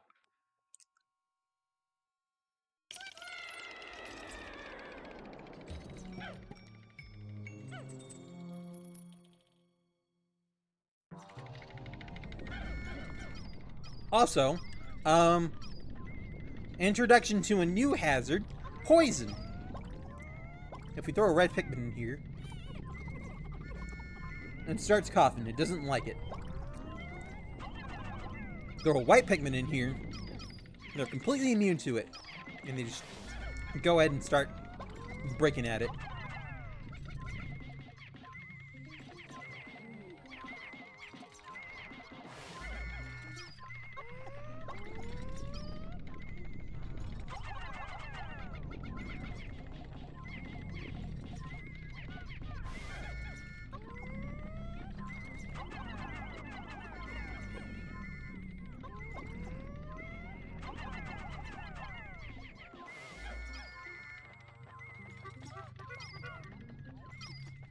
That's the exit. I think there's only 2 treasures on this floor.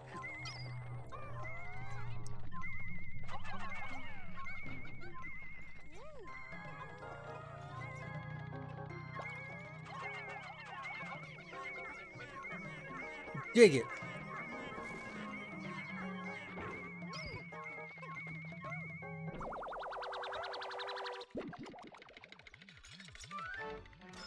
Chapstick.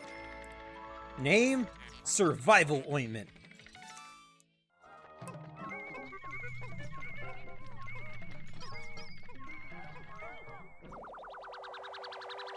This one's just a mushroom.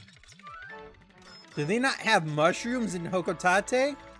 Name, toxic toadstool.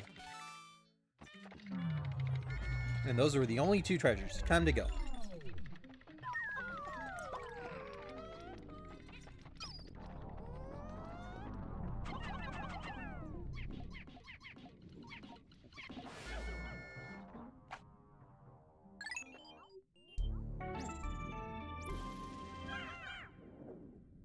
I don't know if you guys can hear me chewing. I hope you can't, because that would be gross.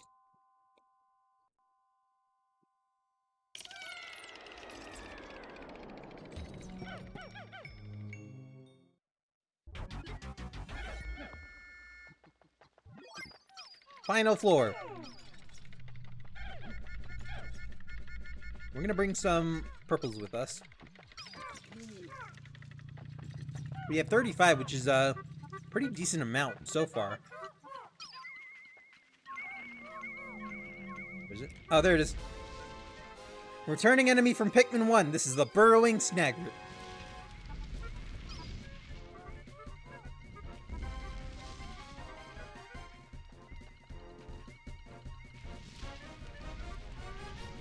Just like in Pikmin 1, you have to wait for it to get stuck and throw it.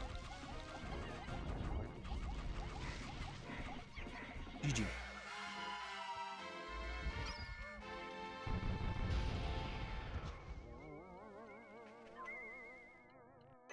And we get a fabric glove. Well done, Captain Olimar. You've defeated that freakish half-bird, half-serpent hybrid. Oh no, don't tell me. That treasure was ingested by that beast, wasn't it?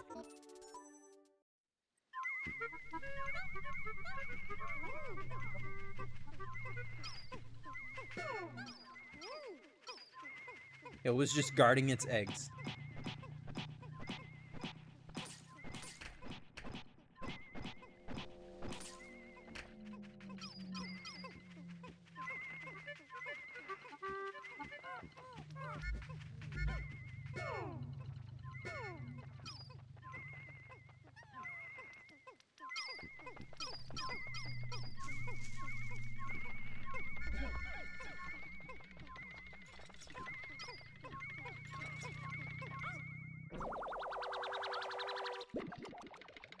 And we have a 100 Poco treasure, the 5-man knapsack.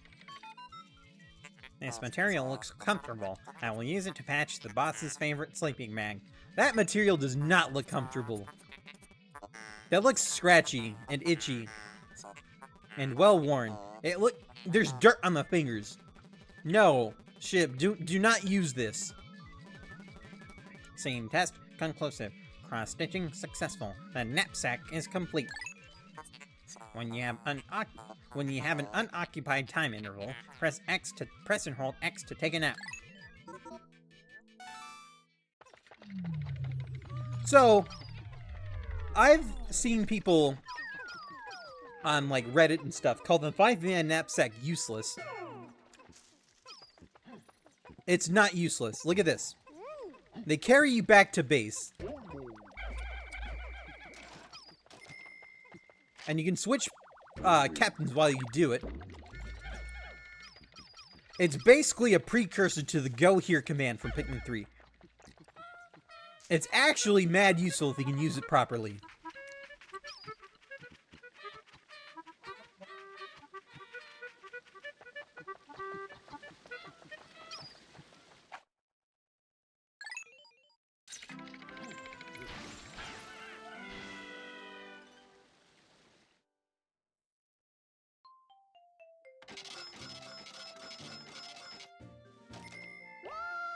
And we lost no Pikmin. So I remember there being a discussion on like Reddit basically saying like which special treasure is the most useful and which one is the least useful. The thing about special treasures in this game is more often than not they're designed to help you make more Pikmin or lose less. The 5-man knapsack in particular is a good way to go back to base and either get more Pikmin out or put Pikmin in.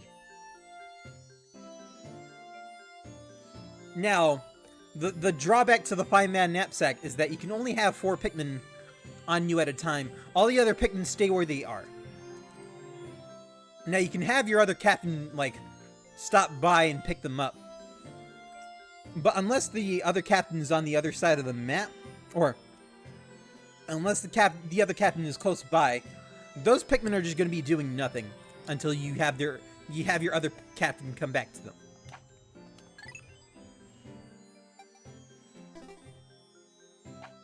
The 5-man knapsack's applications are limited, but it's not useless.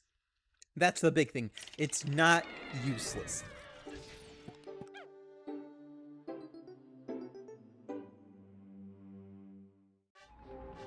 Anyway, we still have about a quarter of the day left.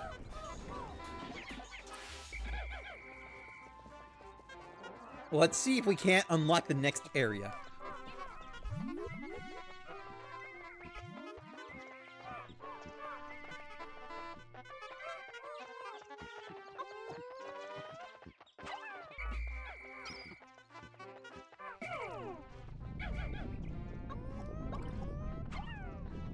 We're gonna do this.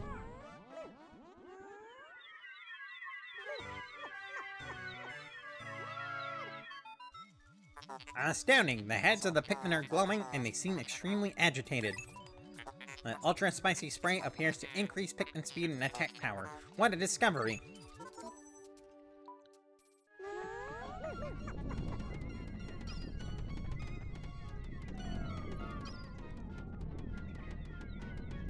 What I don't get is that the ship gets the berries, right?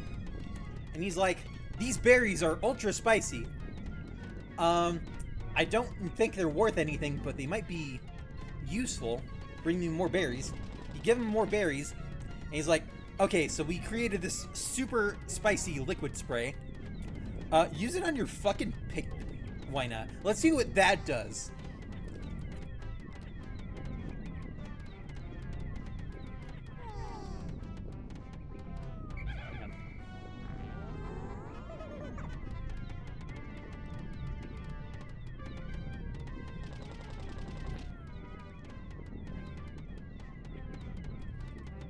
For science. Yep.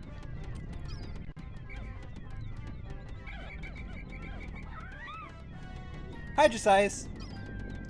So for all intents and purposes, you're pepper spraying your pigment. Yep. Because why not?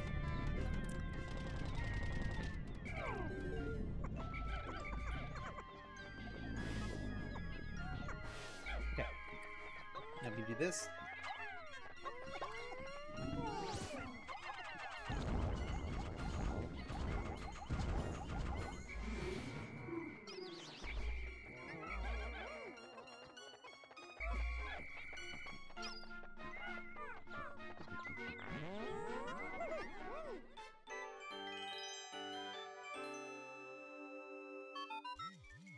Fascinating. This object is highly similar to the one you found in the Valley of Repose. By examining this further, I may be able to extrapolate new planetary data.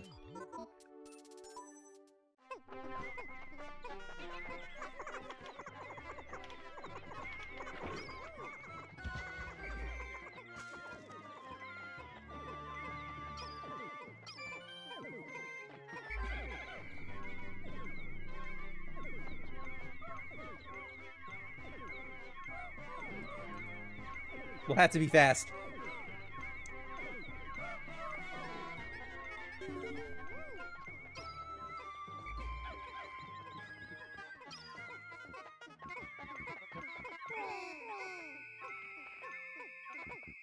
Work it. Work it. Olimar, Louis, the sun will be setting soon. Call all the pigment to you. This planet's native nocturnal life forms are ferocious and therefore dangerous. Load your pigment into the onion and your cells into my hull so we can take refuge in low orbit. Planet and your pigment and your squad will enter the onion on their own at day's end, so call them all to you. Yeah, he's basically explaining Sunset. Pikmin that are not in your squad or at base will die, and they will have died doing nothing.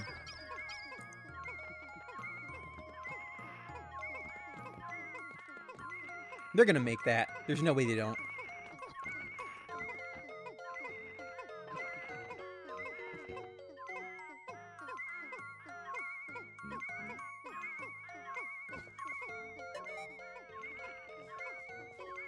Yeah.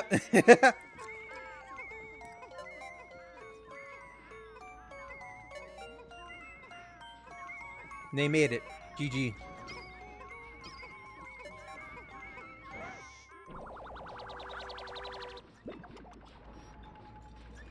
Cha-ching! Geographic projection. This hemisphere also contains a hidden microchip. I will attempt to decrypt the stored data. Decoding complete. As I surmise, this chip contains additional topographic data.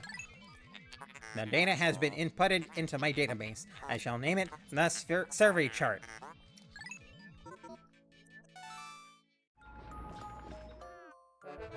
And we recovered 30% of the debt.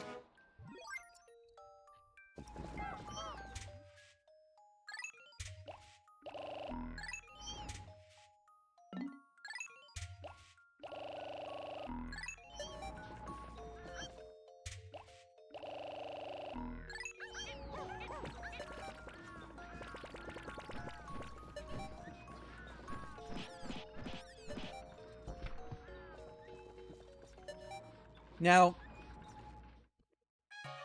yeah, it's a story.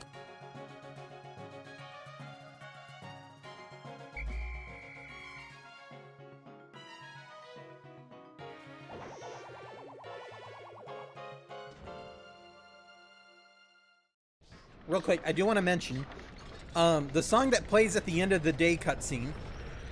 Depending on how many treasures you got that day, it's different. There you can see it was like all triumphant. That's because we got, I think, 10 or more treasures in one day. If you get less than 10, it plays the same end of day theme from Pikmin 1. If you get 0, it plays a more muted theme.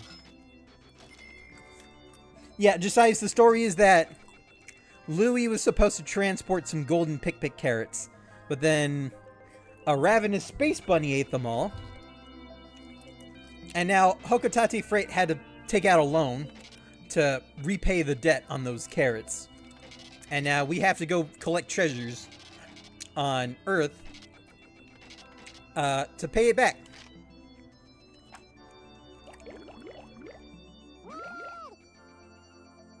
So we lost 24 red Pikmin, either by sprouting new white Pikmin or purple Pikmin. And our total went up from 76 to 80. And we lost 4 to battle.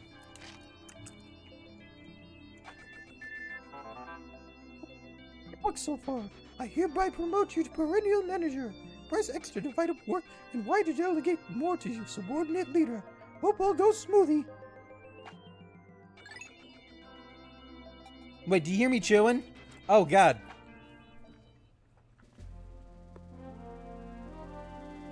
I thought you guys couldn't hear that. Oh, just now. Alright, let's go to the Picklopedia. So we have a lot of new things unlocked. We're not going to go through Almar's notes for each one, just because that would take forever. And I want to actually get back to playing the game. But we do have our first boss here. Well, second boss as well. Something I forgot to mention. Down at the bottom of the enemy portrait, or the enemy feed, I guess, it tells you how much it's worth in Pokos, how many Pikmin you've lost to each one, and how many you've defeated. Obviously, for plants like the Margaret or the Horsetail, the treasure value is none, the Pikmin lost value is none, the creature defeated is none. You can't defeat plants, nor can you lose Pikmin to them.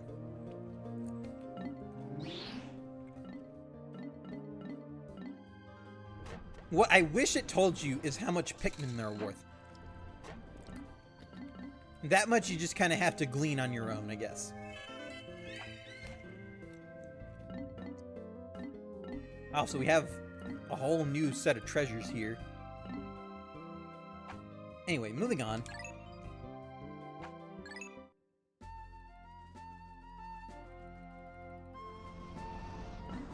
We have unlocked the next area, the Perplexing Pool. As you might imagine, this place has a lot of water. You can't defeat plants. I feel like there are a fair few plants I could take on. You know what? Fair. Don't let me stop you. Something I forgot to mention about the Awakening Wood is that the Awakening Wood is just, oh wait, hang on. Good morning. The white Pikmin are lodged with the purple ones in my hole. The two types are sleeping well and do not quarrel. I have made them most comfortable. You can call out the white Pikmin by standing in the light beneath me and pressing A. On a separate note, be wary of overworking yourselves. Taking a break can be courageous too. To retire early for the day, press Start Pause to access the radar screen, then press R.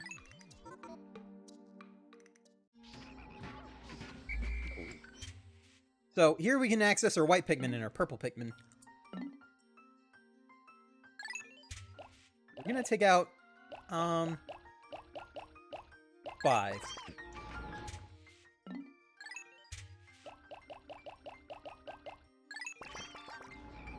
Take out 10 purples and the rest of our reds. Ask Baldur about mistletoe.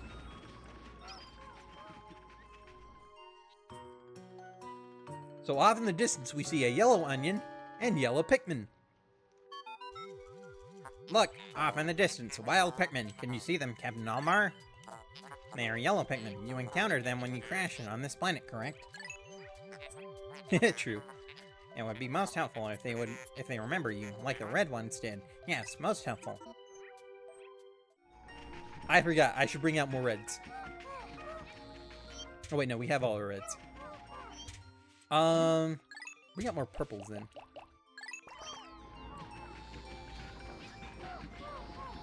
So, reintroducing an old enemy from Pikmin 1.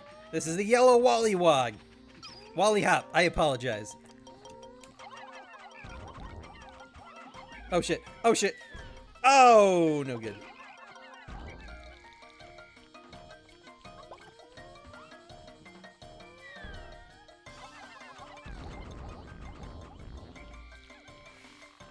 What type did I lose? Did anybody see that? Also, there's a hole here.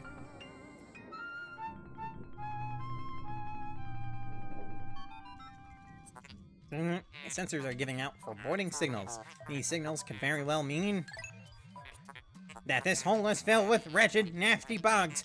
Vicious program terminating bugs.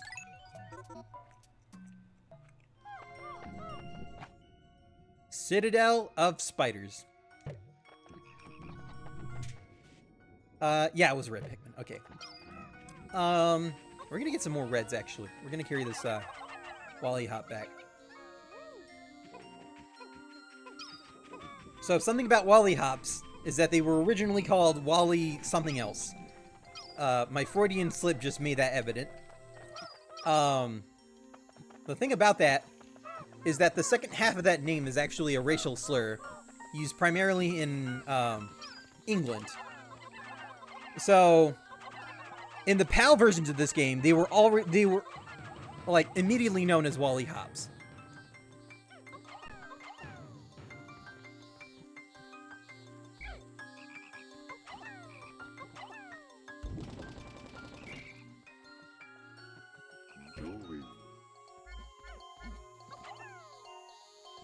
Oops.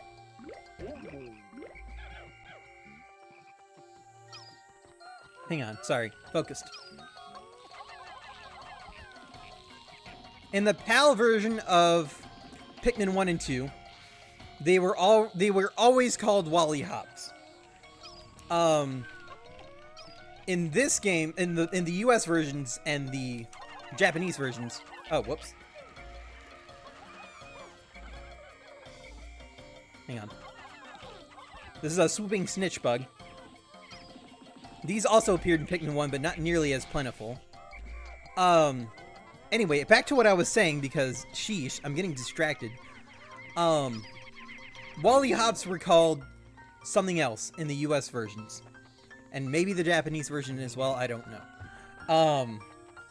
It was based off the word pollywog, which is something meaning frog, you know, stuff like that. But because that name has a racial slur in it, they wanted to do something a bit more friendly, so they called them Wally Hops. It wasn't until, I think, Pikmin 3 Deluxe where they made that the case for every release of the Pikmin games going forth. So in Pikmin 4, instead of them being called the old name, they were called Wally Hops. Also, new enemies, Shearwigs. These enemies can fly if they get to a low enough percentage of health. But they're pretty easy to take care of.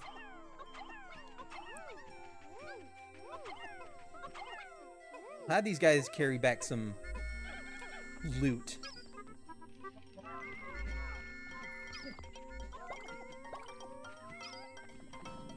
Uh-oh. Cutscene. What is this? A strange mole-like botanical entity has spread across the ground here. Interesting. I am detecting other plant life suffocating beneath it.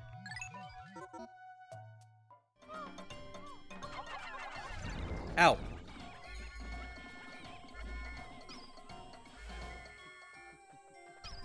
So this is like a mold spore. If we break this down...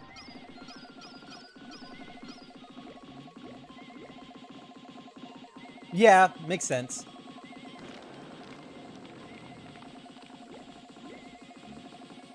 Dialects are funky.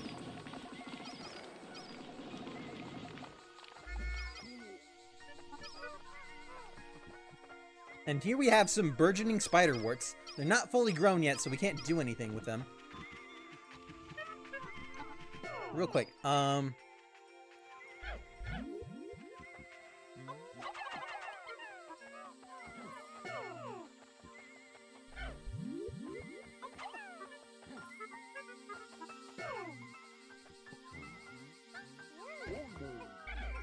have Louie go back to base and pluck those red Pikmin that I know are waiting over there.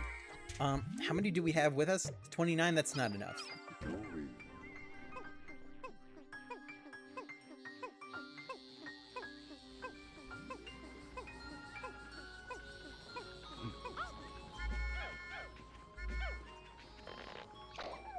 Wait. Oh, shit!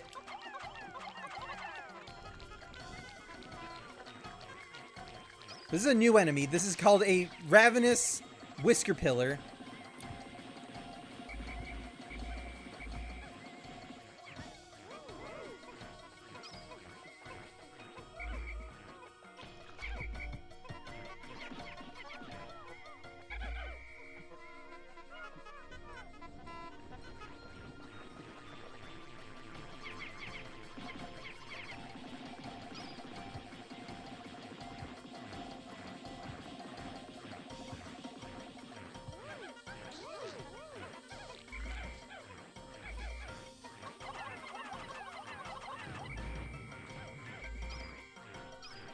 Down here.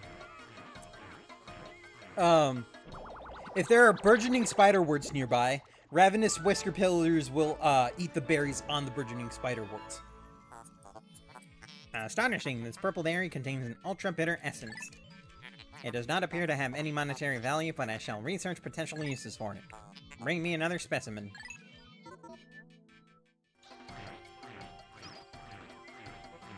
Will you get down here, please?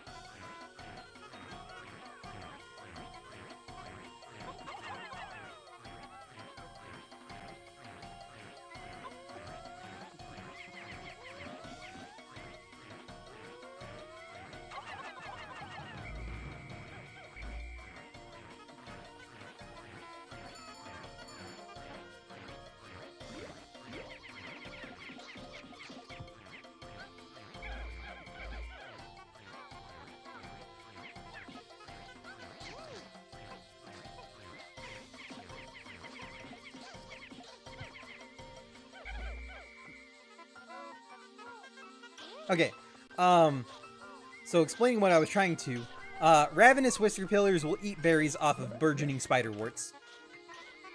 Very annoying. Oh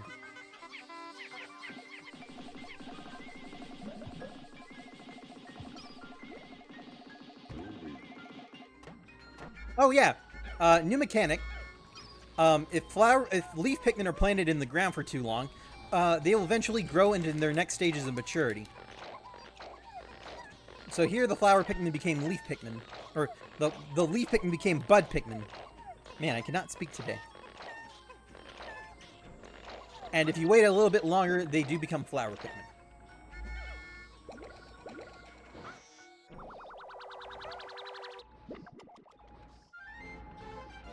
And here we have Ultra Bitter Spray. Captain Olimar, I have completed my research on the purple berries you discovered.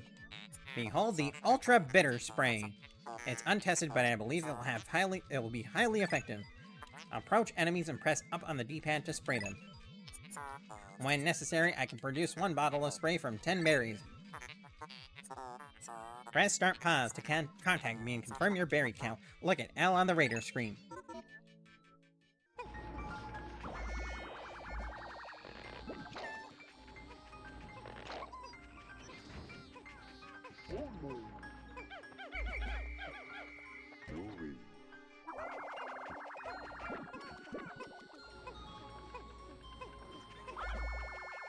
Let's go. we gotta go fight an enemy. First, let's do this.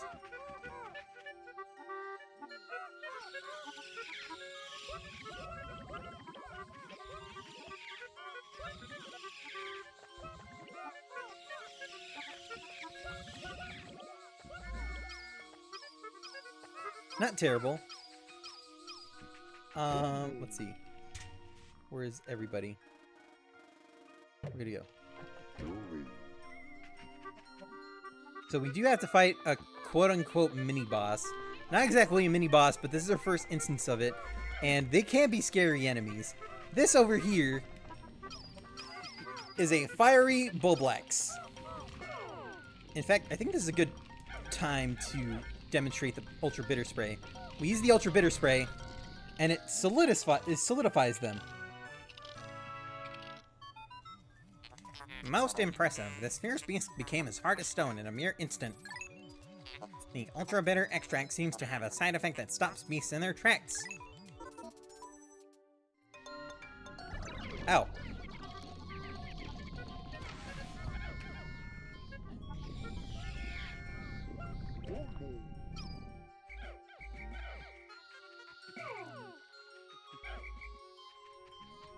Oh shit.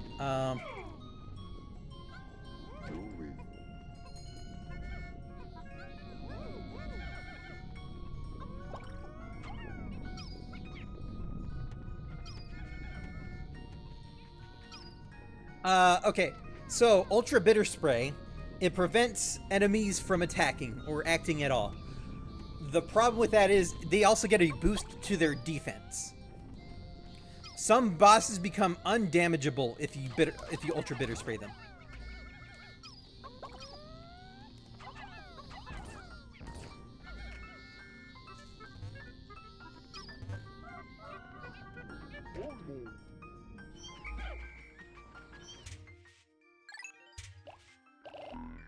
I would very much like to get to the yellow Pikmin at least.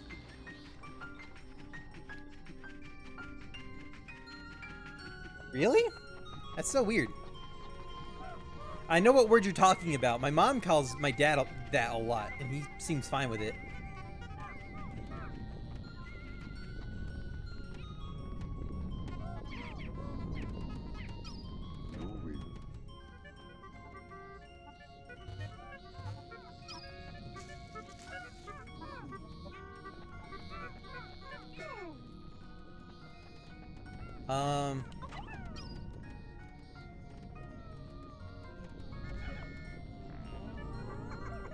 Get up a notch. We gotta hurry. We gotta get the yellows and cultivate some of them, at least. I want at least 30 yellows before I end this day. Which I don't think is gonna happen because how much time I took getting here.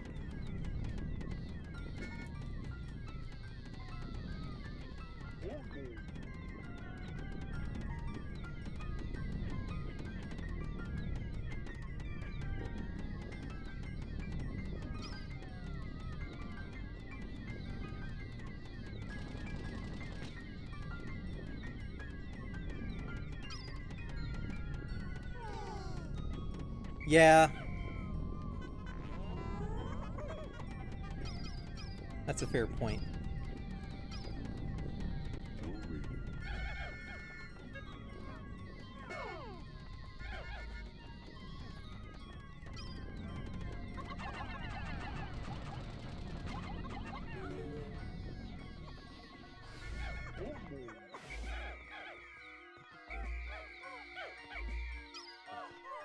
Uh-oh, I'm stuck. Go, go, go, go, go. Yay, we got the yellow Pikmin.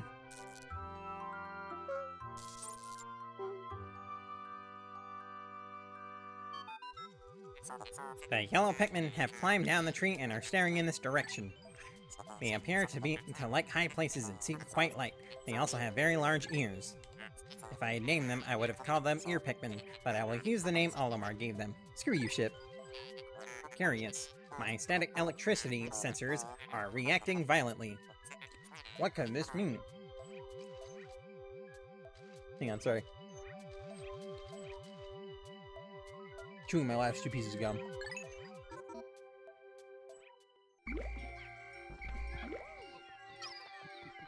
No, come back, come back, come back, come back.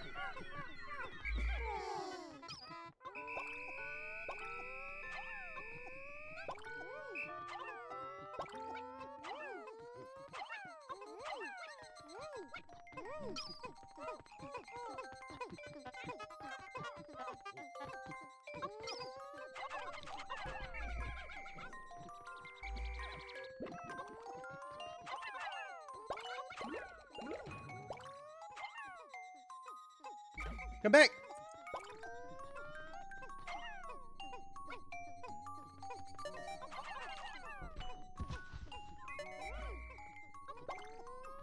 That's annoying.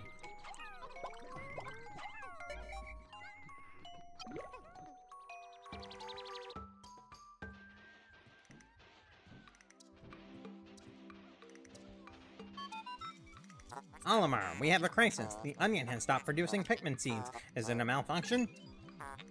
Wait, intriguing. Readings show an increase in the number of Pikmin inside the onion. Apparently the onion will not allow more than 100 Pikmin on the planet's surface at one time. Captain Olimar, your report from your previous visit seems to be lacking some important details.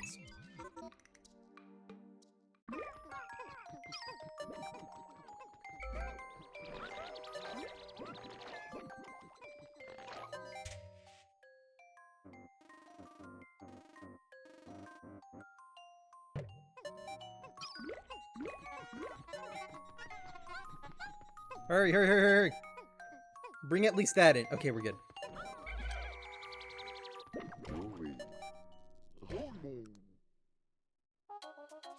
Yeah, we didn't get any treasures today. We wasted too much time.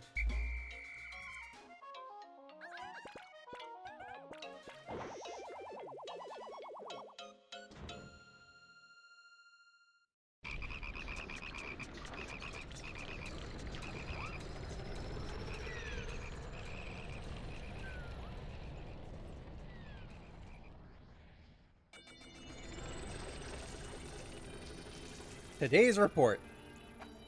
Funds earned. 0. Pikmin. We got 24 yellow Pikmin today. We sprouted another 30 reds. Oh, whoops. Didn't mean to go back.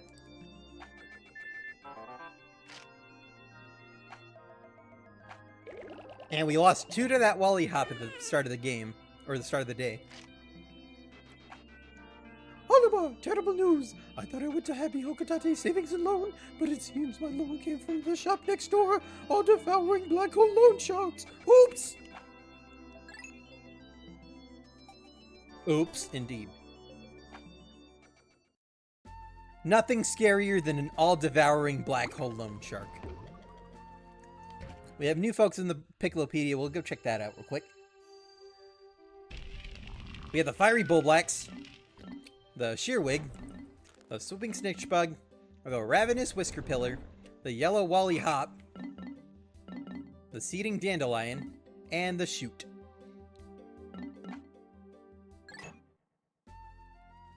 And we didn't get any new treasures today. Black Hole Loan Shark.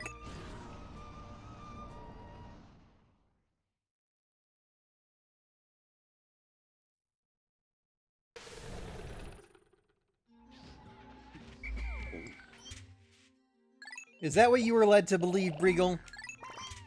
That the Black Hole Loan Sharks are good people?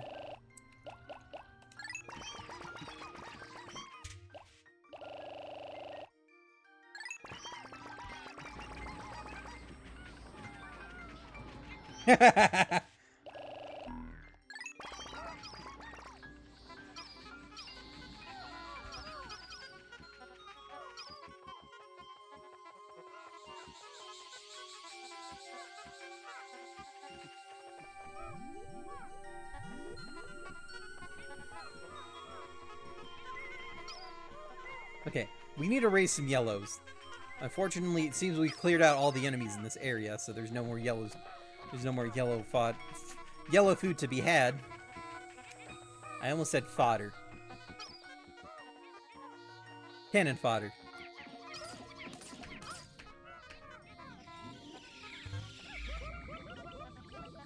Well, at least flower the ones we have. What could we do right now? Oh, you know what? Actually, hang on.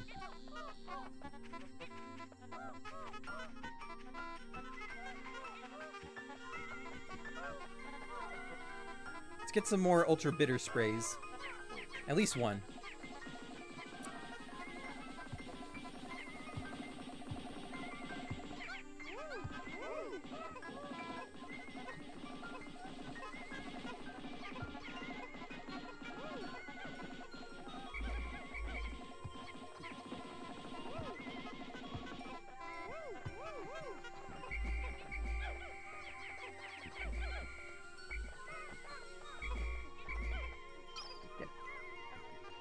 We could take that back, maybe.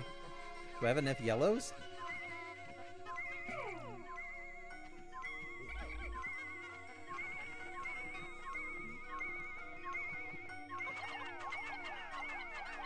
I do. We're good.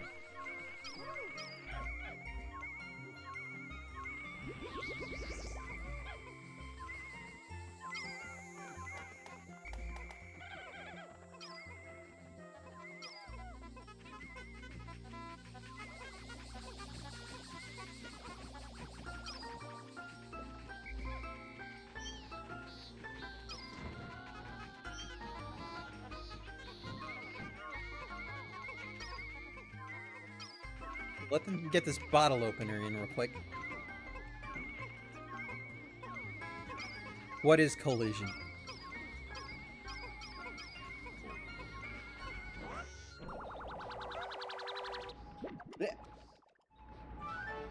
We get a bottle opener. What's this called? The Impediment Scourge.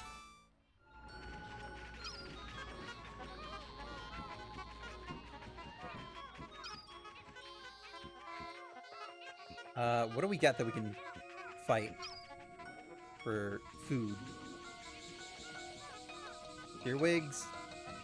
Wally Hop? Earwigs over here? Yep, here we go.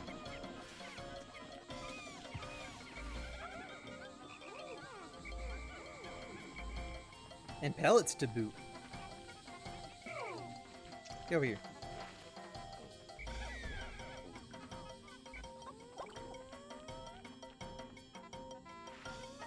Oh shit! No! Oh, crap. Uh-oh. Uh-oh. Uh-oh. Oh! Is that a purple? Yes. Yes, it was.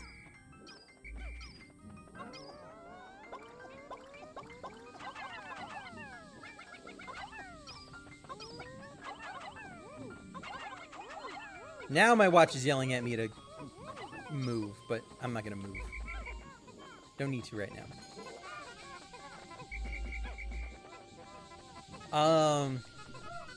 You may be wondering why I covet purple Pikmin so badly. There is something later in the game that requires 100 of them. Yeah, 100 purple Pikmin. And you can't cultivate them either. You have to get them from Candy Pop Buds. That is not easy to do. In fact, I think the game half expects you to farm for them, which is upsetting.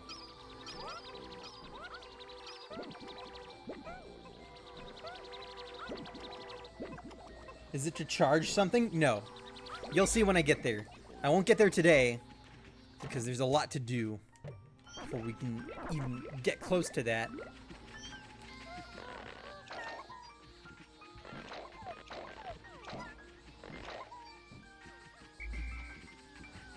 What do we got? 32 reds, 24 yellows, 15 whites, 29 purples.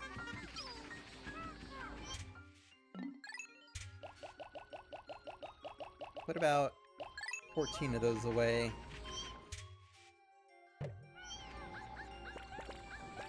Okie doke. See you soon, Breagle. Thanks for looking.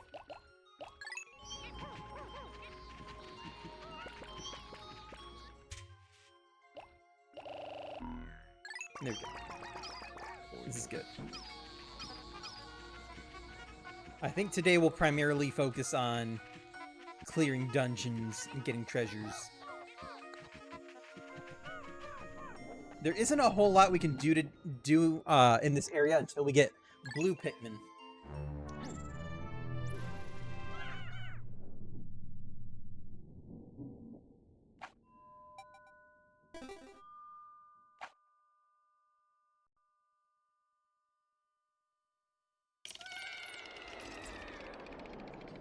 Citadel of Spiders, sub-level 1. So, before I move on, I will say, the dungeon preview didn't say there was poison enemies here, or poison hazards, but I do have white Pikmin with me, for a very special reason.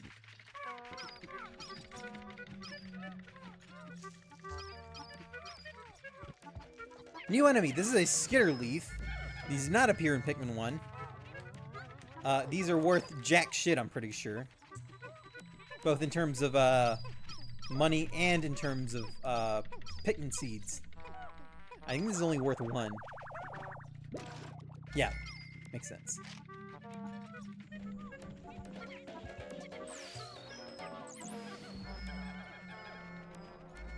Skitterleaves can't hurt you, but if they do their little dodge roll maneuver, they can deflower your Pikmin.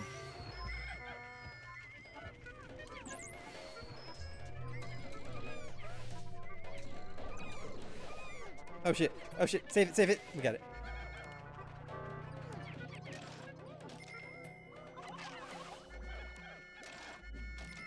There you saw the shearwigs flying. If you hit the shearwigs while they're in the air, they die instantly. But the shearwigs also heal while they're flying, which makes no sense because you would expect them to tire out.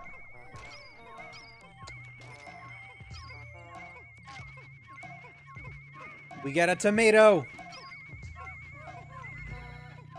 I wonder what this is called.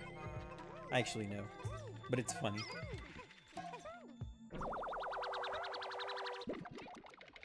This is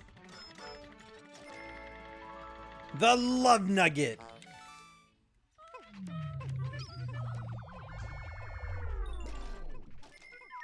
And that was the level's only treasure, so we're good to go. Moving on.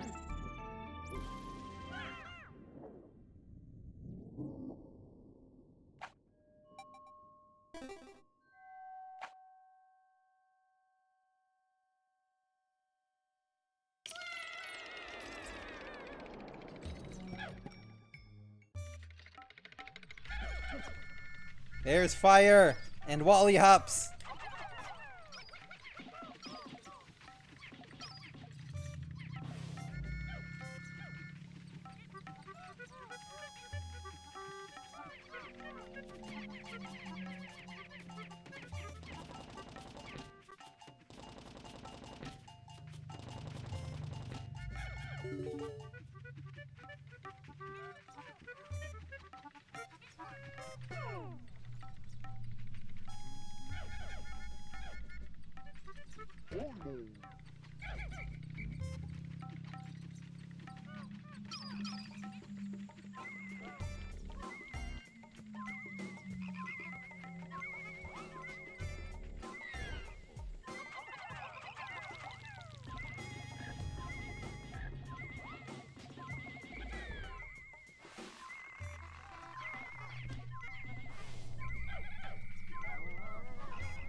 New enemy. This is a fiery Dweevil.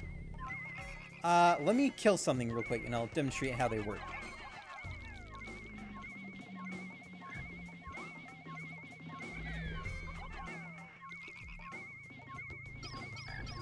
You're dead. So, let's see.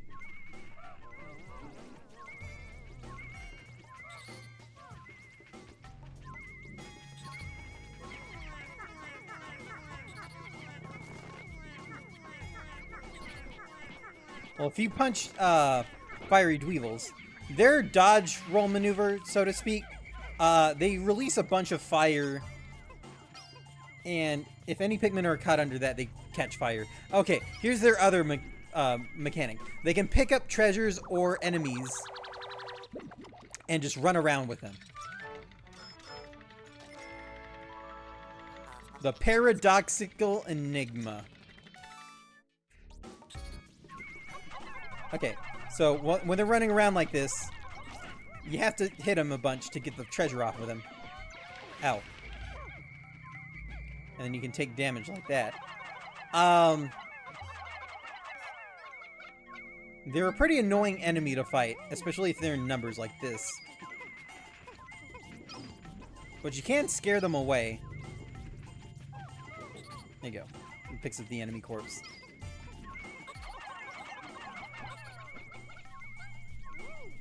The nice thing is that Dweevils, if they're carrying anything, they will neglect to carry anything else.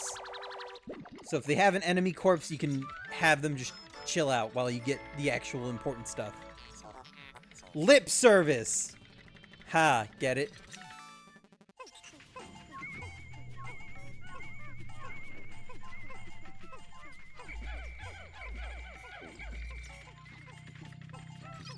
I think this is the only other treasure here.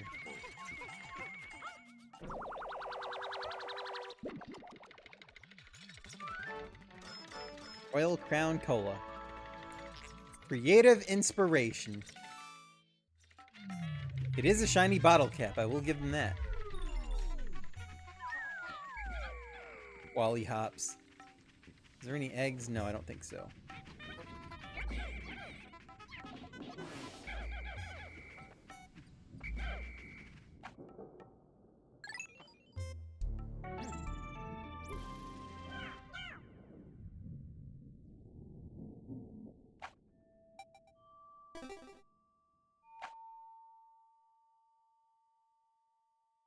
Sub-level 3.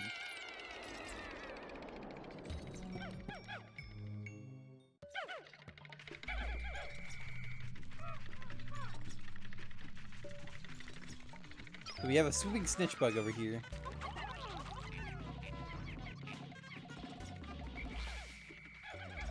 Luckily, they're pretty easy to take care of. New enemy! This is the anode beetle. We're going to take mainly our yellows. As their name implies, they're anodes. Meaning they're electric.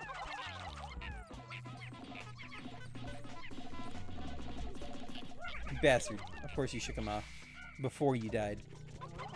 To kill anode beetles, you have to throw a Pikmin on top of them. And they reveal their bellies to you.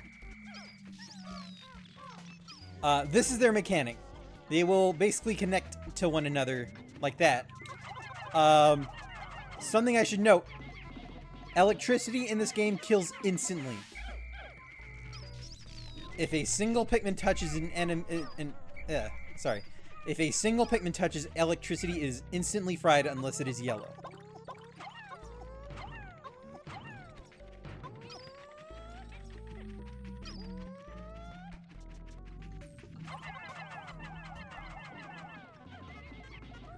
Later Pikmin games just have them get stunned. Kind of like how they'll run around when they're on fire, but instead they'll just stay still. Anode beetles can be annoying, especially if they're paired with other enemies. But if there's only one anode beetle left on the sub-level, it cannot do anything to your Pikmin. But they also have some pretty insane reach. Like that. I have to remember, I don't have electricity immunity right now, so I'm gonna have to be very careful here.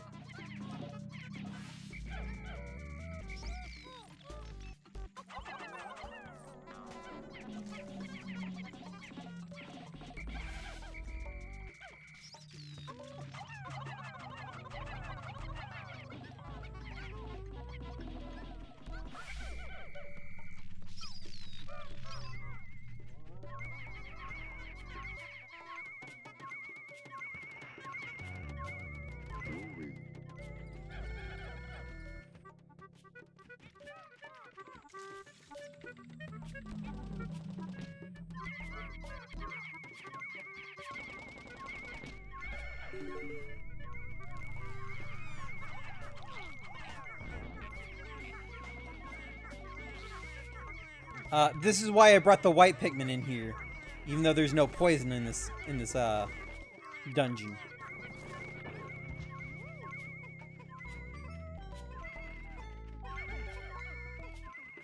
It's kind of dumb that the game expects you to know that there's just a treasure chilling out underground. Because if you don't know that, you're expected to come back with white Pikmin if you don't already have them. Here we have the memorial shell, and it's got a little dimple on it. There's another treasure to be had here.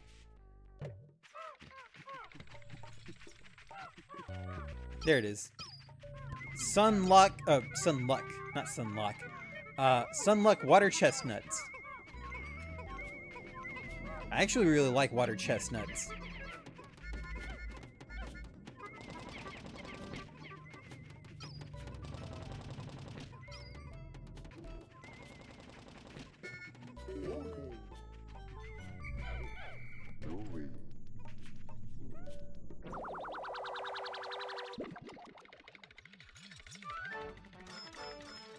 Sliced peeled water chestnuts. Patience tester.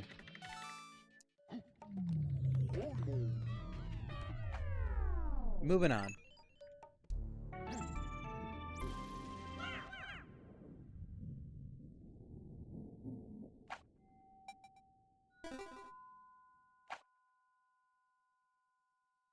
Sub-level 4.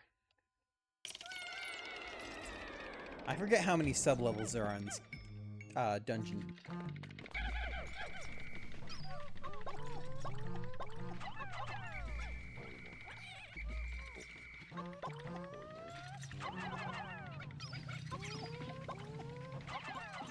Finally, an egg. I can flower my yellow Pikmin.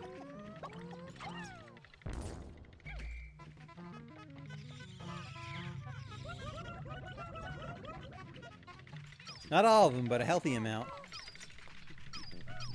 There's a white flower here, which is a little insulting considering the last sublevel had a treasure that you needed white Pikmin to get.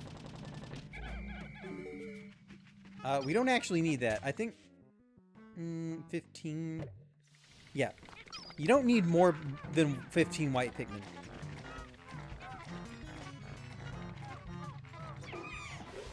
White Pikmin aren't exactly super useful. They are fast, but that hardly makes a difference. Also, new enemy. That was a water dumple. That's from Pikmin 1. Another new enemy. This is a Hermit Crawmad. In order to beat it, you have to lure it out of its hole, and then while it runs away, you have to attack its soft underbelly. And this one had a treasure. Or I guess not.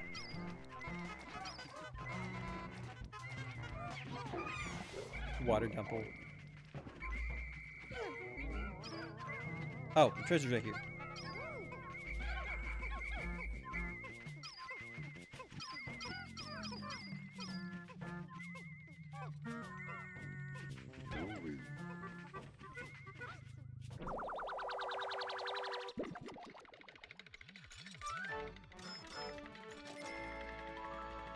Name King of Sweets.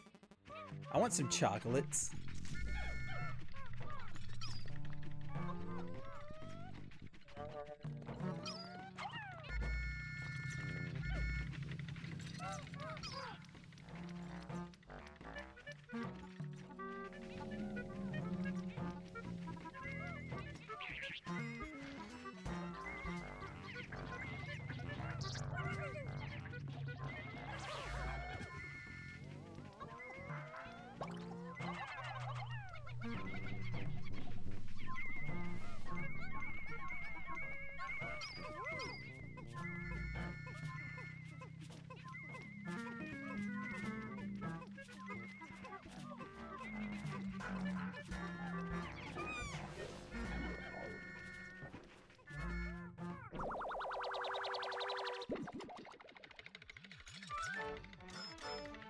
And this is The Flame of Tomorrow. Even though there's only one match in there.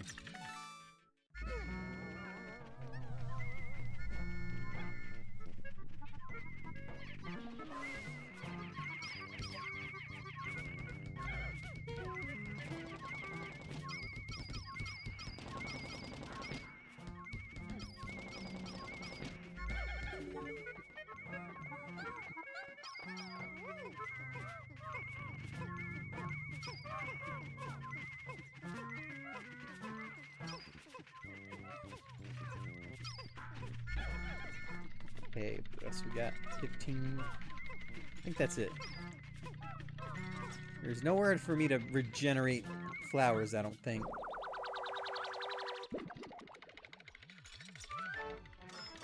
What is this one? Time capsule. Yep, there it is.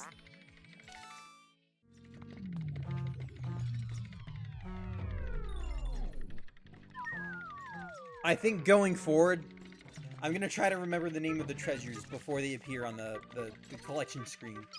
I think that would be a fun little game for me to do. Because I've played this game more times than I could count on my fingers, I think. And yet here I am forgetting stuff. It's the streamer curse.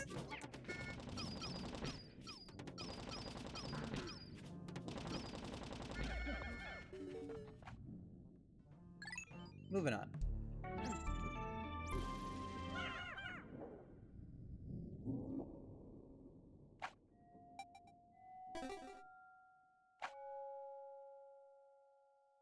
Citadel of Spiders, sub-level 5.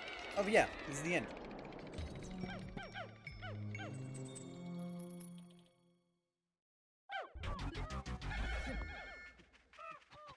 First things first.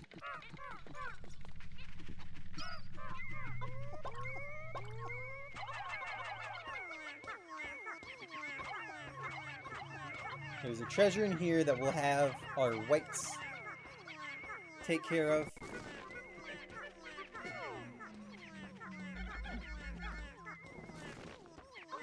Our fight will probably get interrupted while they carry that back, but let's go over here. Where is it? Where is it? Where is it? Where is it? Where is it? Where is it? There it is. That is the beady long legs.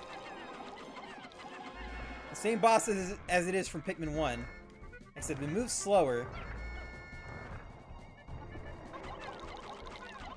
And it's a lot more consistent with when it dips down. It's also weaker. The Regal Diamond. I forgot to play the game for this one, but...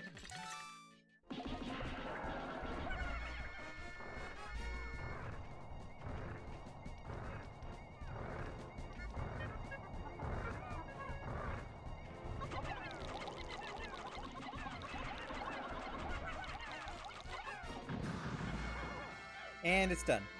Not nearly as hard a fight as it is in Pikmin 1. Though, to be fair, it is less of a boss. And here we have something very shiny. It looks like the key from Super Mario World. Sweet victory. That giant insect's body has crumbled to dust. I'm quite relieved to know I won't have to store such an enormous bug. Analyzing soil samples. Anomaly detected. What's that glittering widget? Well, let's pick it up and find out. It only weighs 1, which is funny, because it's a giant metal key.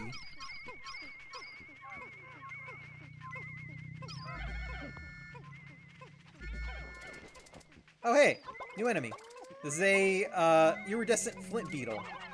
These also appeared in Pikmin 1. If you smack them, they drop nectar and stuff.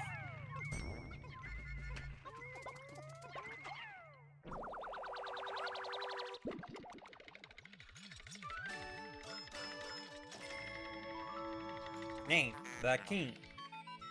Yep, it's just called the key. This object seems familiar. I will combine it with the President's Parallel Dimension Controller. He just casually has a parallel dimension controller.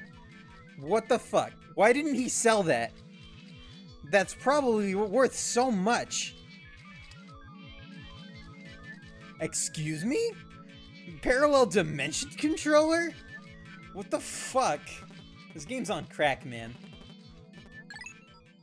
Alert! Sensors indicate a massive dimensional shift at a distant location.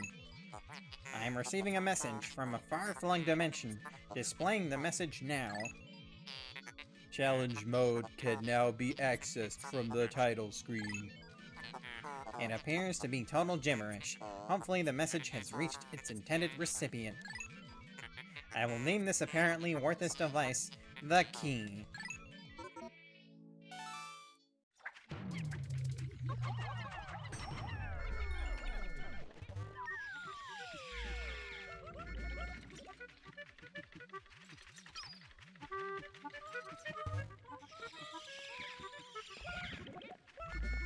Okay, so real quick, iridescent flint beetles. Um, if they're in a cave, they drop 1 drop of nectar, then 2 or 3, and then a red spray, and then they disappear. If they're above ground, they drop a 1 pellet, 3 1 pellets, and then a red spray, or a drop of nectar, sorry. I think that's about it. Challenge mode is interesting. Challenge mode is basically you're put in a cave and you have some amount of time to get from the entrance to the exit. But in order to get to the exit, you have to find the key, which is hidden in an enemy somewhere. Really interesting. I might subject it to the same fate as, I don't know, the platinum trophies from Ridge Racer 64, or challenge mode from Insane Aquarium, or I don't know. What's the other thing? The challenge mode from Hot Wheels.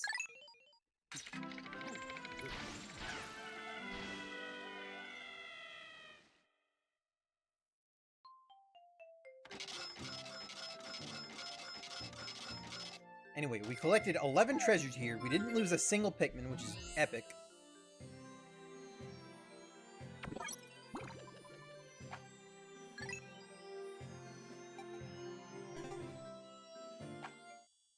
Oh shit, my Suction Cup Man plushie's falling off. Yeah, I have Suction Cup Man plushie. Okay.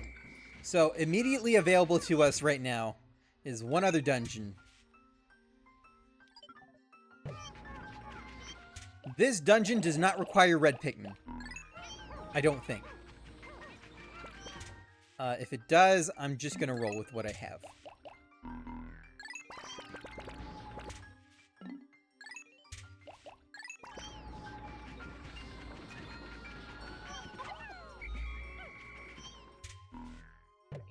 We only have 45 reds, or not reds, yellows. Not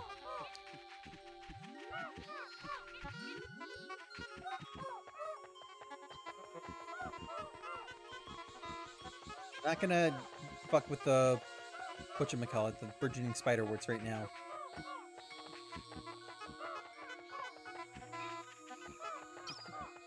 We have all flowers, but can we get some sprays from these eggs, maybe?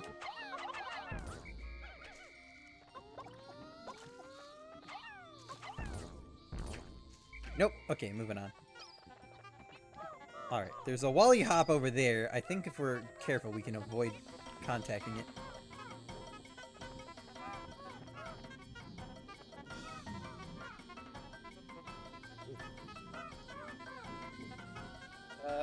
Careful, careful. Feed in, feed in.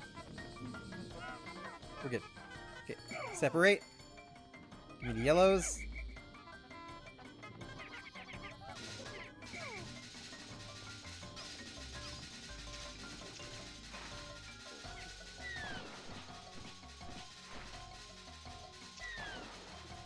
Get over here.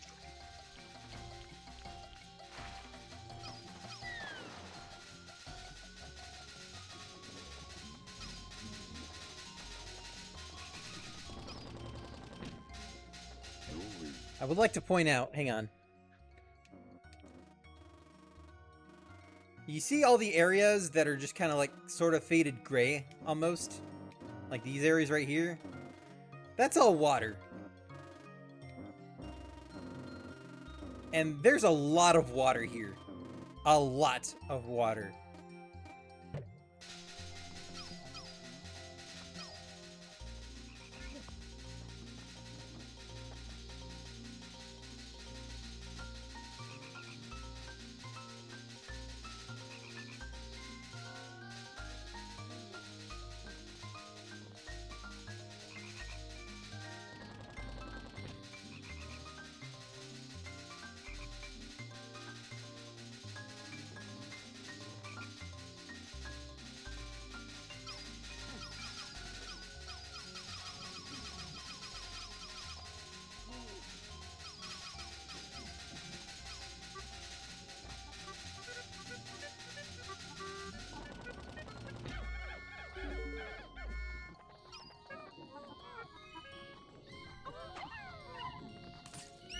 Nope, no spray. Okay, moving on.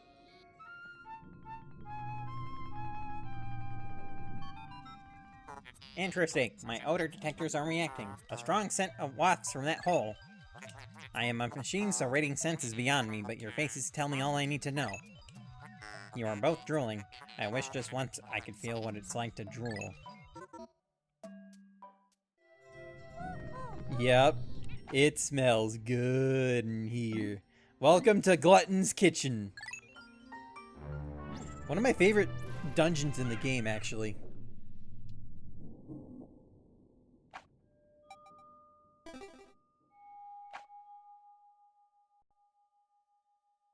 I want some sweets. I want pastries, cookies. I'm hungry. I'm so hungry. Okay. Right off the bat, these guys should look familiar. These are dwarf bullbears. If I didn't stutter that, you would have understood it. These are dwarf bullbears. We saw spotty bullbears. Uh-oh, uh-oh, uh-oh. Okay, that was close. He had a purple one, too. We saw spotty bullbears in, Pikmin 1. These are the dwarf variant. I don't think we saw them in Pikmin 1 at all. We might have. I don't remember.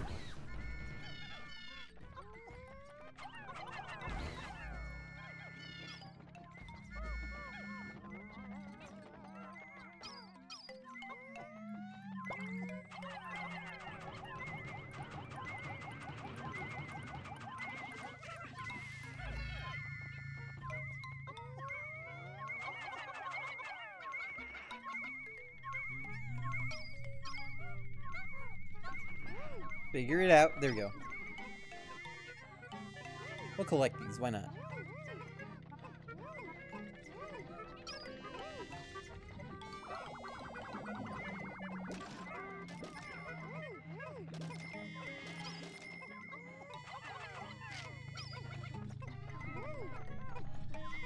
And our first treasure of the dungeon is... I actually don't remember the name of this one. Master's Instrument. Wow. Interesting.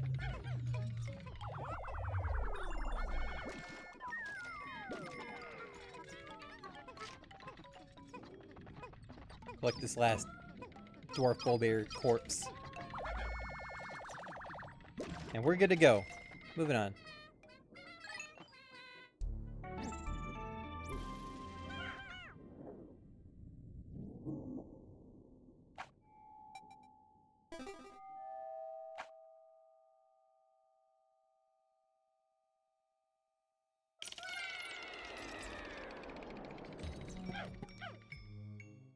Level 2, there's a bunch of carpet everywhere. And there's a cookie! And the best enemy in the game. No, I'm kidding. This is a bread bug. You might remember in Pikmin 1, a bread bug in the forest navel had the space float. Here they're more or less of a normal enemy. You can still throw Pikmin on top of him to hurt him. Only here it does a lot more damage.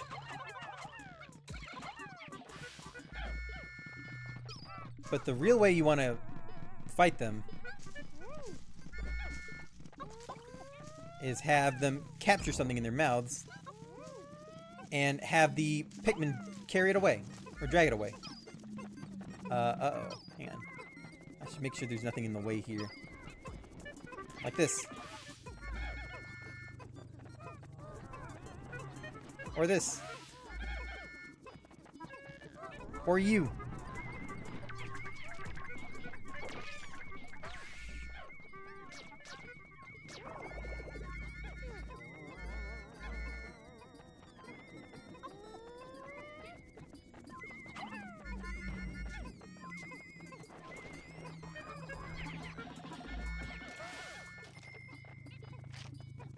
Get back here.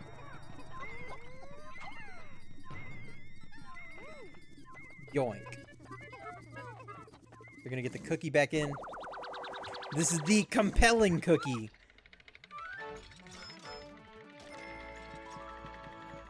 The imperative cookie. Fuck.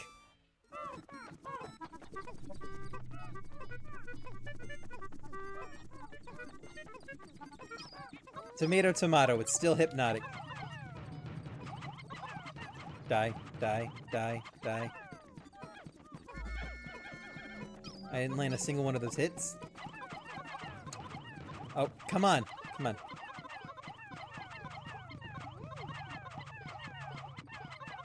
Excuse me?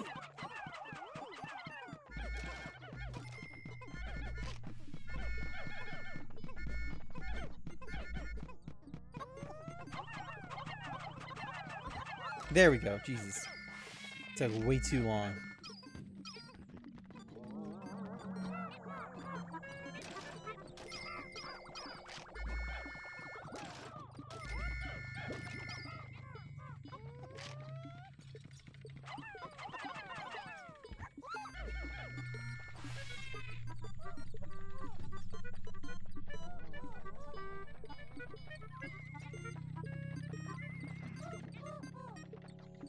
There's a treasure somewhere nearby. Oh, it's up on that wooden house.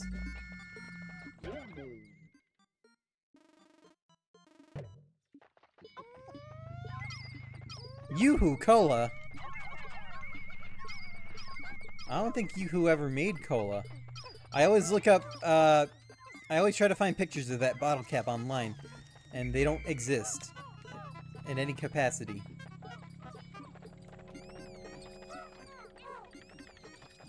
It might have been a different Yoo-hoo brand, but I'm pretty sure Yoo-hoo is just chocolate milk.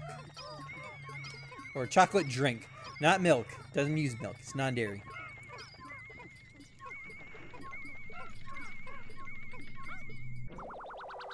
I could be wrong, but I don't know. I want a Yoo-hoo. Massive lid. I didn't know that one.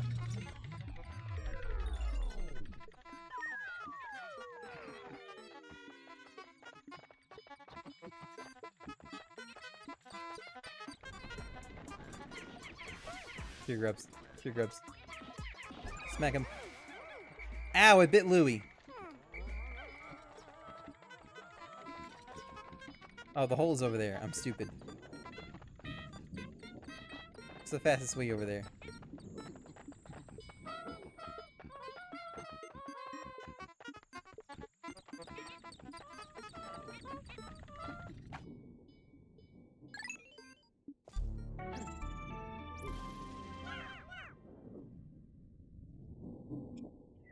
Stretch.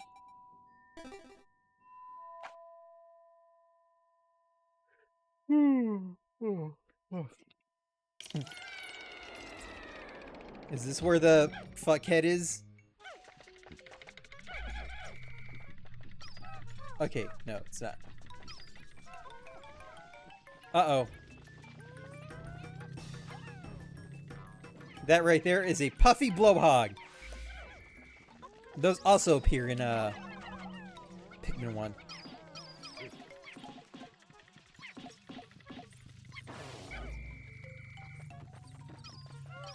There's a lot of anode beetles here.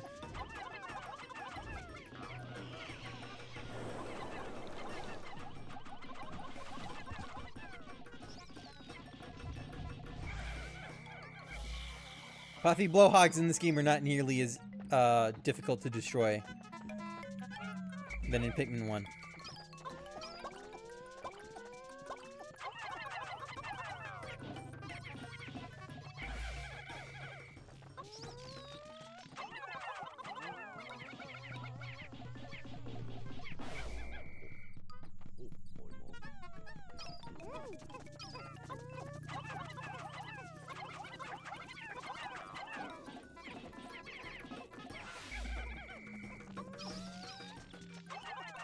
Man, I'm legitimately really hungry.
The director of Destiny or something? I don't remember.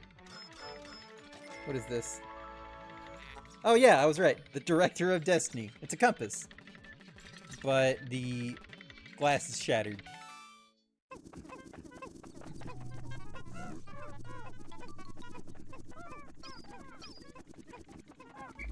Okay.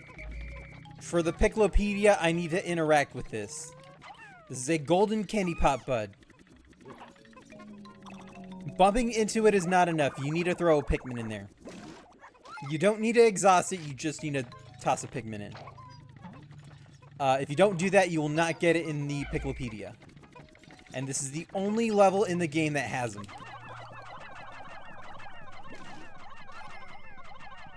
Please, please, please. Oh, come on. There, Jesus.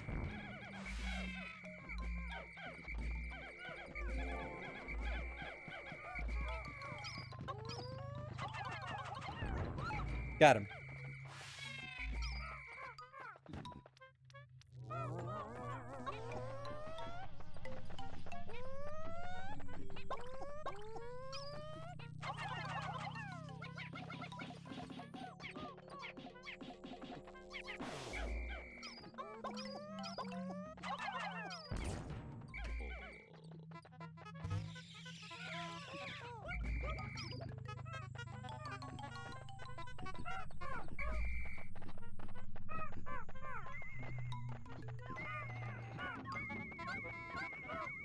It's a castanet!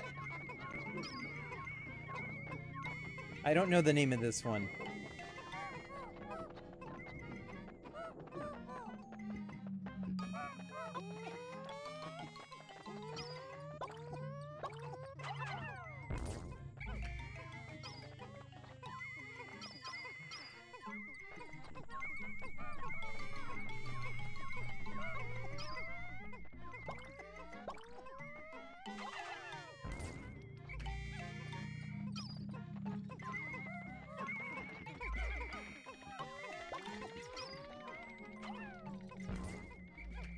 One of these has to have Midites or a spicy spray in it somewhere. There's gotta be good stuff in here. What is this called? The harmonic synthesizer. Oh shit! A trap.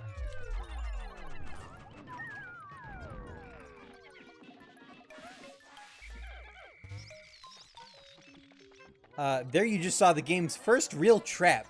Yes, this is where some of the bullshit of Pikmin 2 comes in. This game has traps. And the only way to see them coming is if you have your camo like this.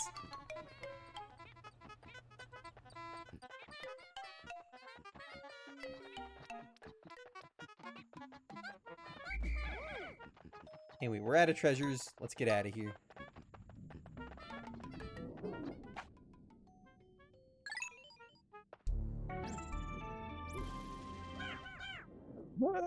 Stretch. Sorry. Stretching. Glutton's Kitchen, sub-level 4.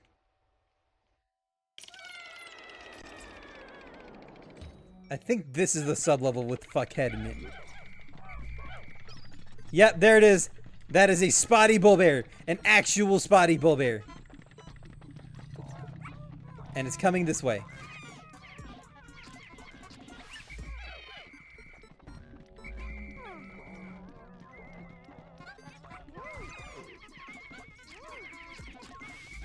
That was close. Ah! Ooh, ooh!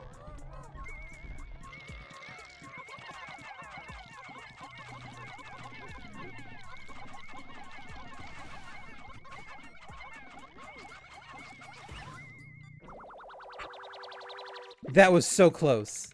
Drought Ender? Happiness Emblem.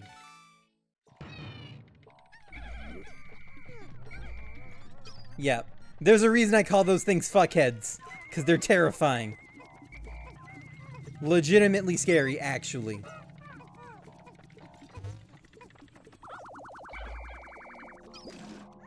The fact that they're just roaming around on the the fact that they're just awake, roaming around the cave, and they can just come up to your base and instantly slaughter 80 of your Pikmin at once. That's why I call them fuckheads, because they're just that terrifying.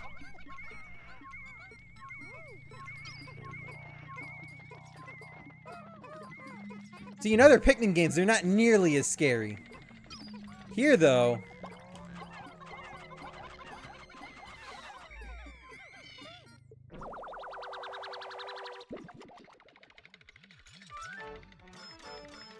The Invigorator!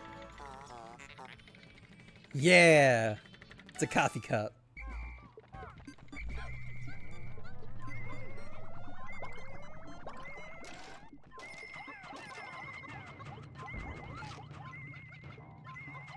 If there are no more treasures on the floor or corpses, you can kill bread bugs this way. You can stun lock them.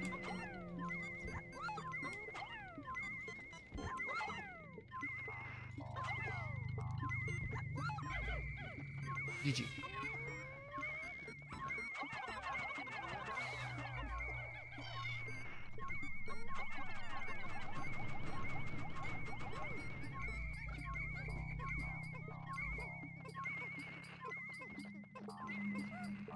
I think this is the King of Sweets? I might be wrong.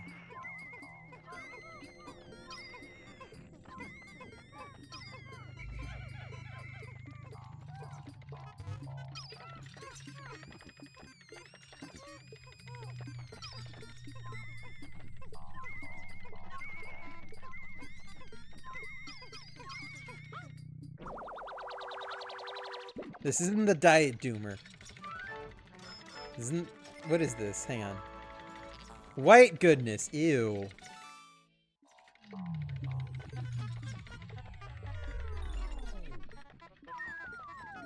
I want chocolates.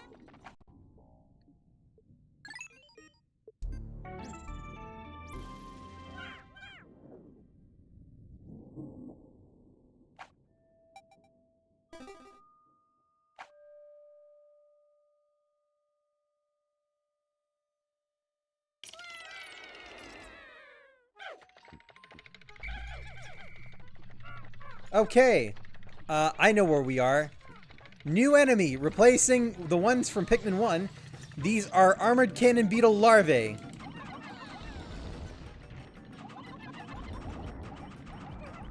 The ones that pop out of the ones that pop up out of the ground are unique in the fact that they cannot be stunned.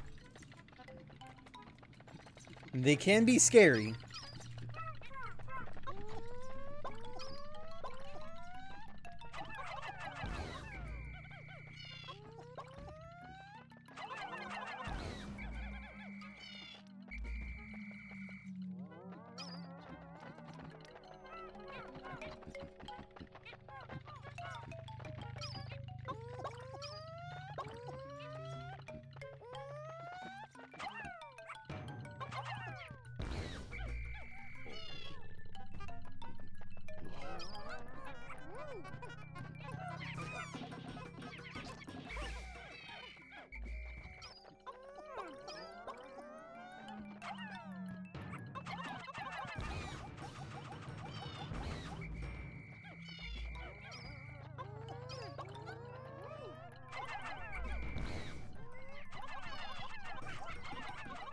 better not. You better not.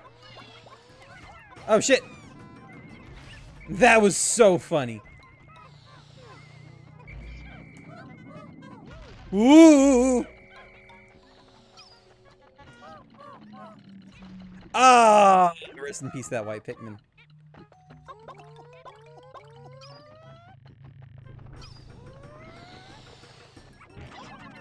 Uh-oh.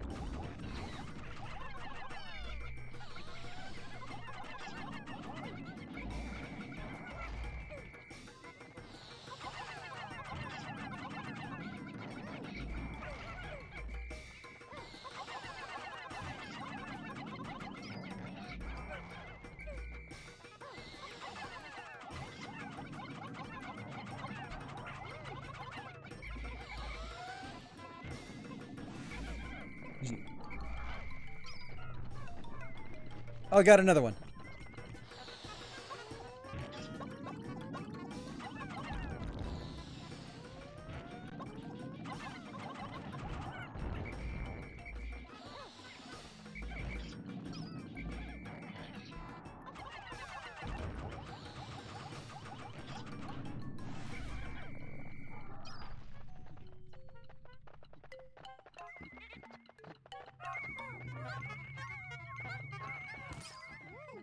Jesus Christ.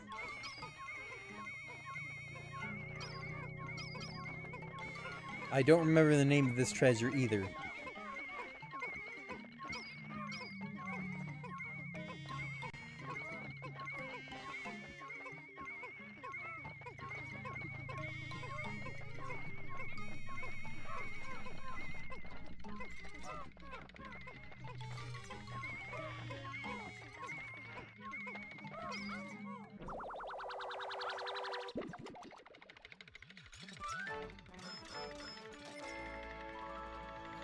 Sulking antenna. Makes sense.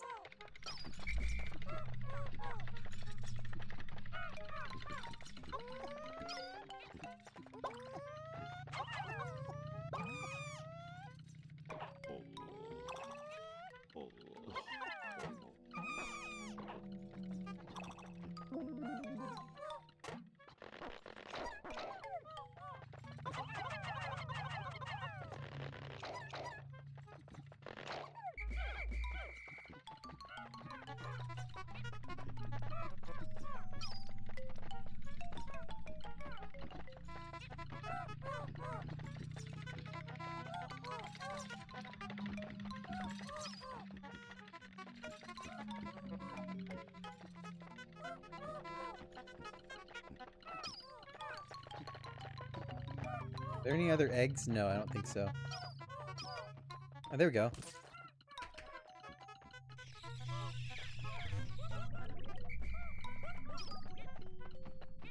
We're all good to go. We lost one white Pikmin. Oh, wait.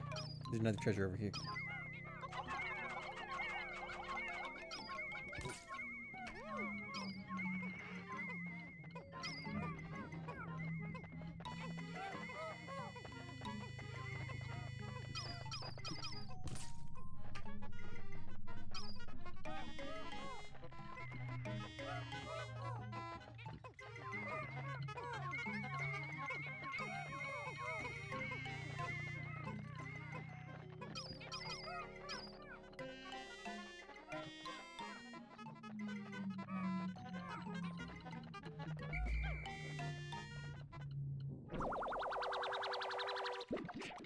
And we get the boom cone.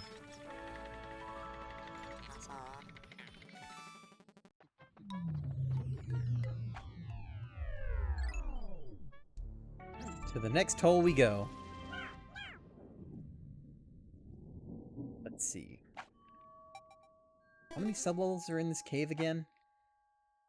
This is the last one? This is the last one. There's only 6.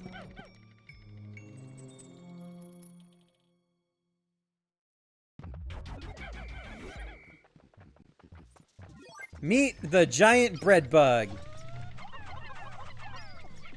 If you thought the regular bread bugs were annoying, bread bugs, as long as your strength overcomes theirs, you don't have a problem dragging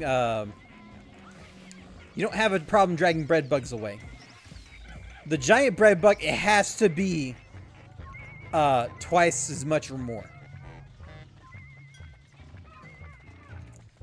So if a bread bug was carrying this egg, I could have 11 Pikmin carry it, and it would take it back to base just fine. Here it has to be at least 20.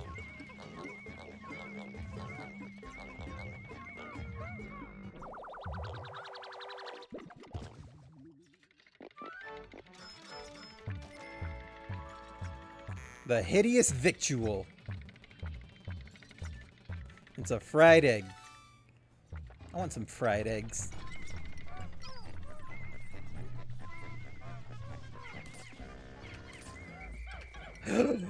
We found it.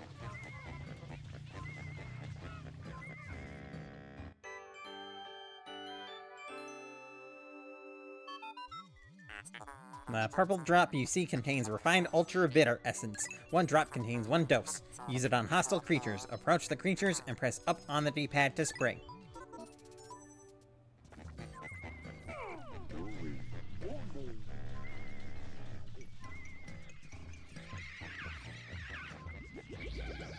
There you go.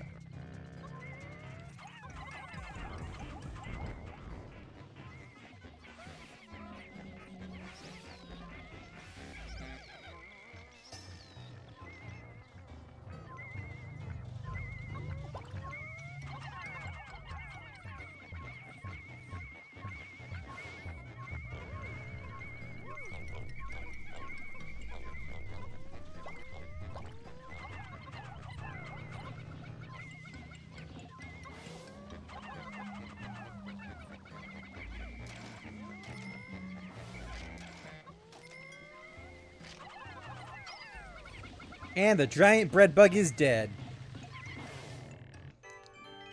And it dropped an eraser! Processing. How bizarre. An item appears to have fallen out of that freakish creature. It must have been a greedy beast to swallow something like this.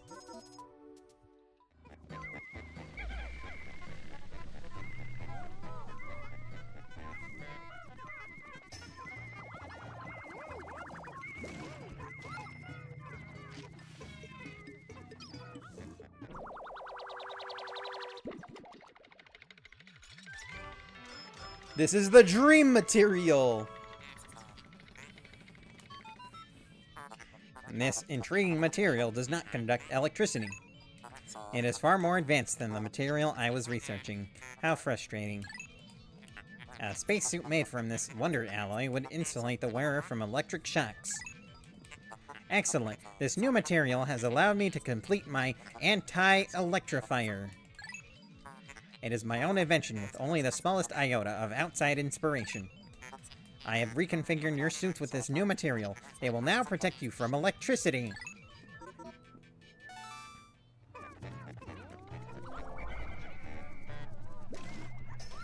Check it out. Never mind, we broke those wires already.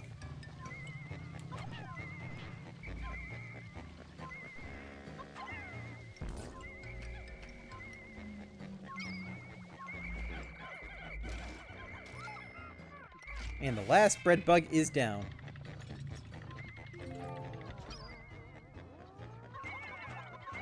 We'll get this ham over here. And this donut.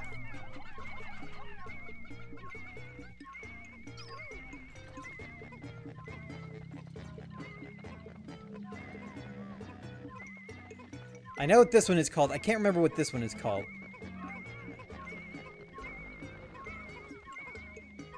This isn't the pastry wheel. It's something else.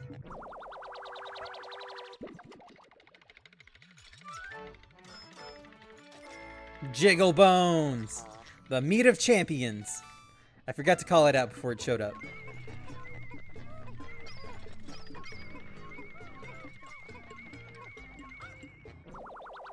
It's not the pastry wheel. Which one's this one?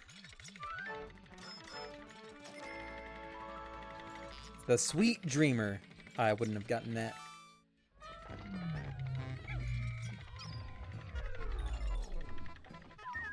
We are good to go. So we lost one Pikmin in this entire dungeon. Not terrible.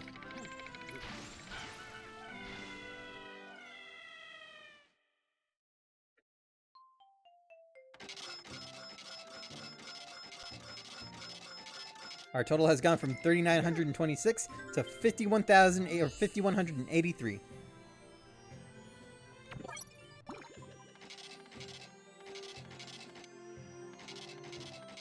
And we have cleared this cave, and we only lost one Pikmin.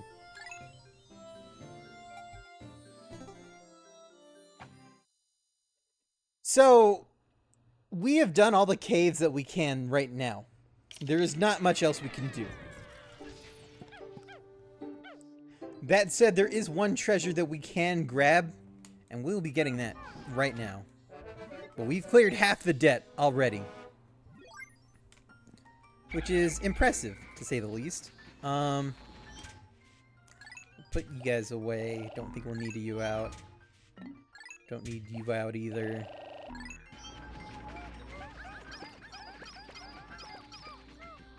Let's see. Is there anywhere we can farm some yellows? Does not seem like it.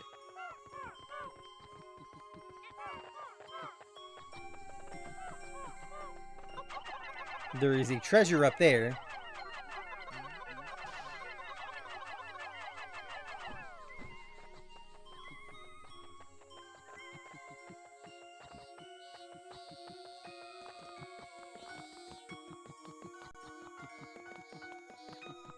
You remember this is where we got the UV lamp in Pikmin 1.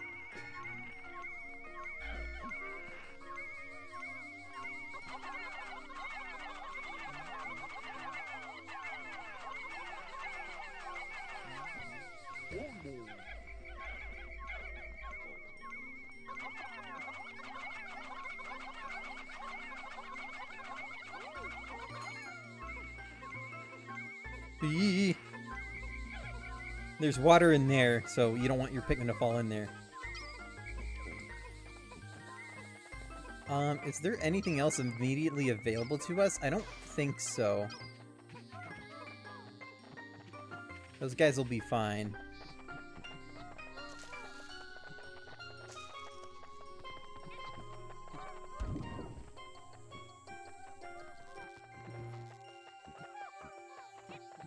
We need blues for that.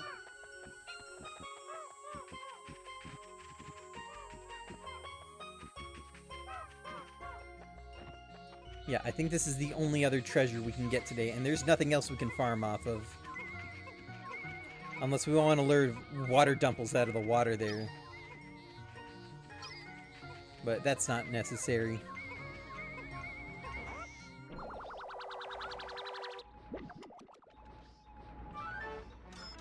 We get the Gherkin Gate! Get it? Because it's a pickle jar lid. Refrigerate after opening. Do not purchase if safety button is up. Vlasic!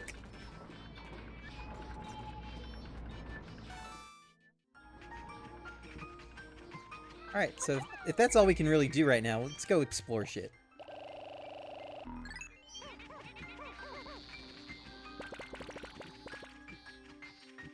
That over there is a toady bloister that we can't fight because it's in the water. There's more Wally Hops over here. There's blocks.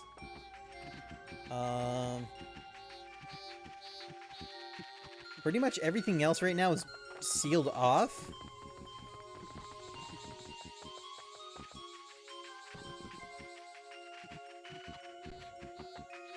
There's a cave over there, and a variant of the puffy blowhog called the withering blowhog that is evil.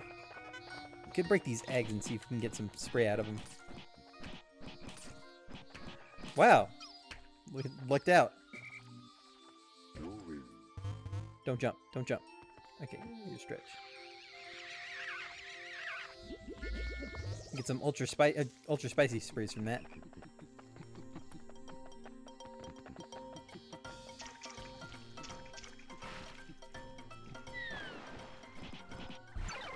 Ouch.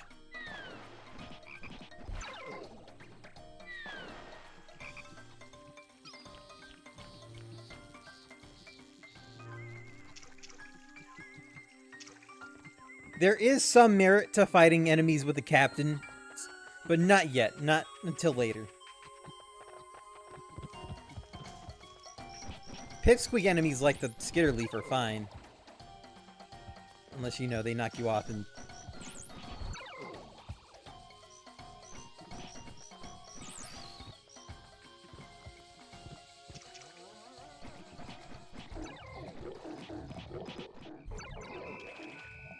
Yeah, let's get Olimar and Louie killed, just for the hell of it.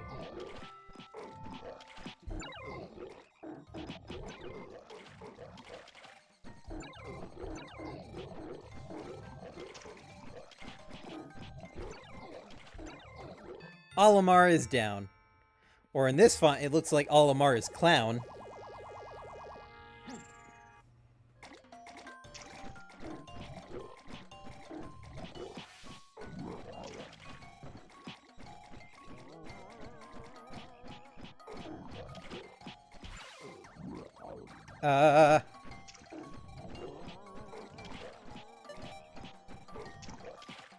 Wow, we actually killed all 3 of the water dumples.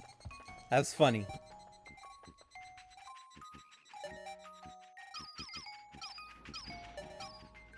Yeah, when your captain is KO'd, they are KO'd for the rest of the day.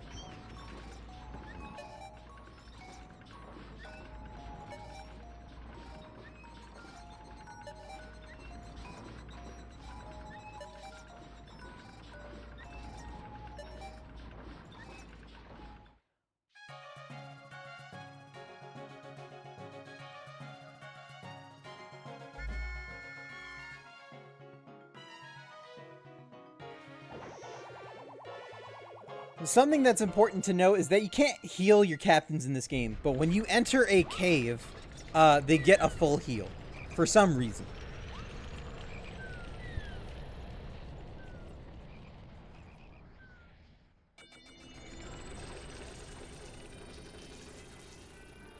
I guess it makes sense.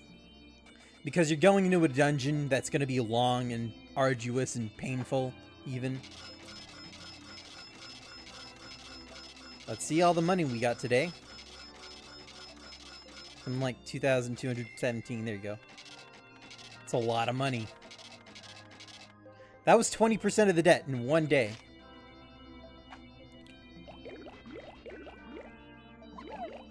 We lost 3 reds.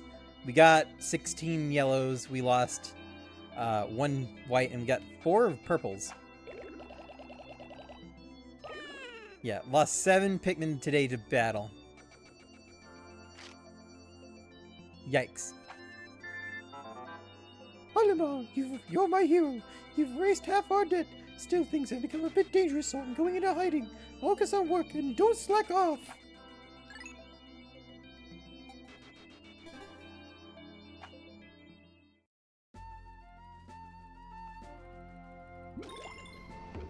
Okay. I could either start... No. I think this is a good place to call it. But first, Picklepedia. Spotty Bullbear. These things suck. I'm surprised they didn't lose a Pikmin off of them. Dwarf Bullbear. These things are kinda okay. They're a lot harder to swarm, I've noticed, than the other Bullbear... The other Bulborbs. Water Dumples are funny. Puffy Blowhog, I hate these things. Iridescent Flint Beetle, these are cool. They drop good stuff. Hermit Crawmad, not really that much of a big deal. Anno Beetles are more of a hazard than an enemy. Fiery Dweevils are annoying at best. Golden Candy Pop Bud. There's only one place in the game that these show up, and they're not super important. You're going into Glutton's kitchen with a bunch of yellows already, so there's no reason for this to exist where it does. Skitterleaf, harmless, not worth anything. Breadbug, funny. I love these enemies. They're so cute and so funny. They're hilarious. Look at them. A little loaf of bread. Fiddleheads, these are plants. Beady Longlegs, actually a really fun fight. I like fighting this thing a lot. giant bread bug, one of my favorite bosses in this game. You can lose Pikmin to bread bugs, by the way. If you don't meet the certain requirements to carry back the treasure that the bread bugs are holding, and they reach their burrows, they will go into their burrows, and any Pikmin carrying that treasure will die.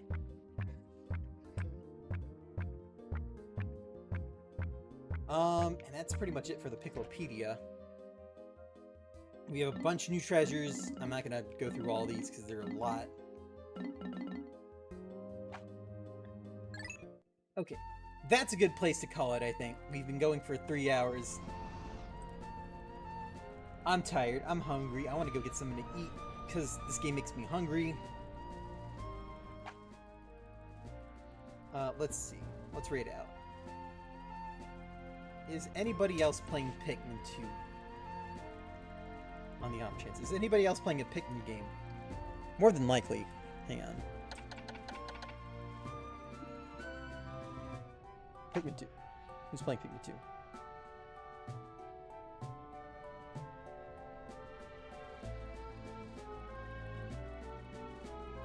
Alright. We're gonna be rating Aqua Magicist, who's currently playing this game. They're a bit further than I am, but I don't think it matters much. This game is old. If you're worried about spoilers to a 20-year-old game, then I don't know what to tell you. Alright, let's see.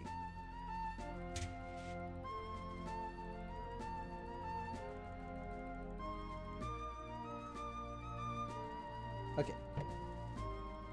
Let's see. Go back to my stream stuff here. Oh wait, hang on. There we go.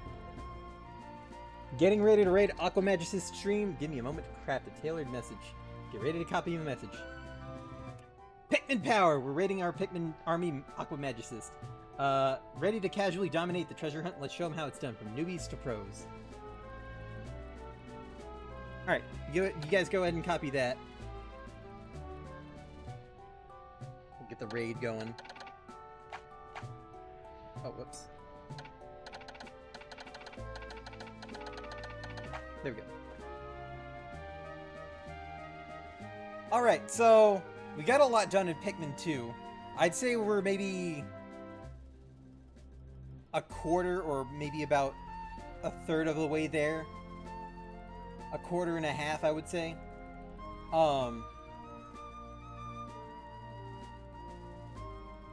So this is probably gonna replace Chibi Robo as one of my regular stream games.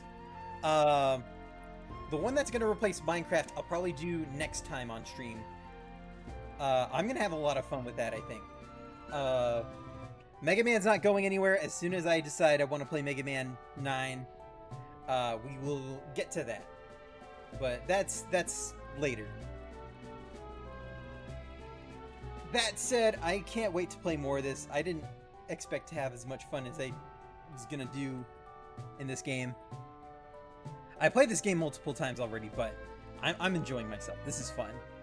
Anyway, go say hi to Aqua Magicist for me. I will see you guys next time. Thank you guys so much for watching. Take care.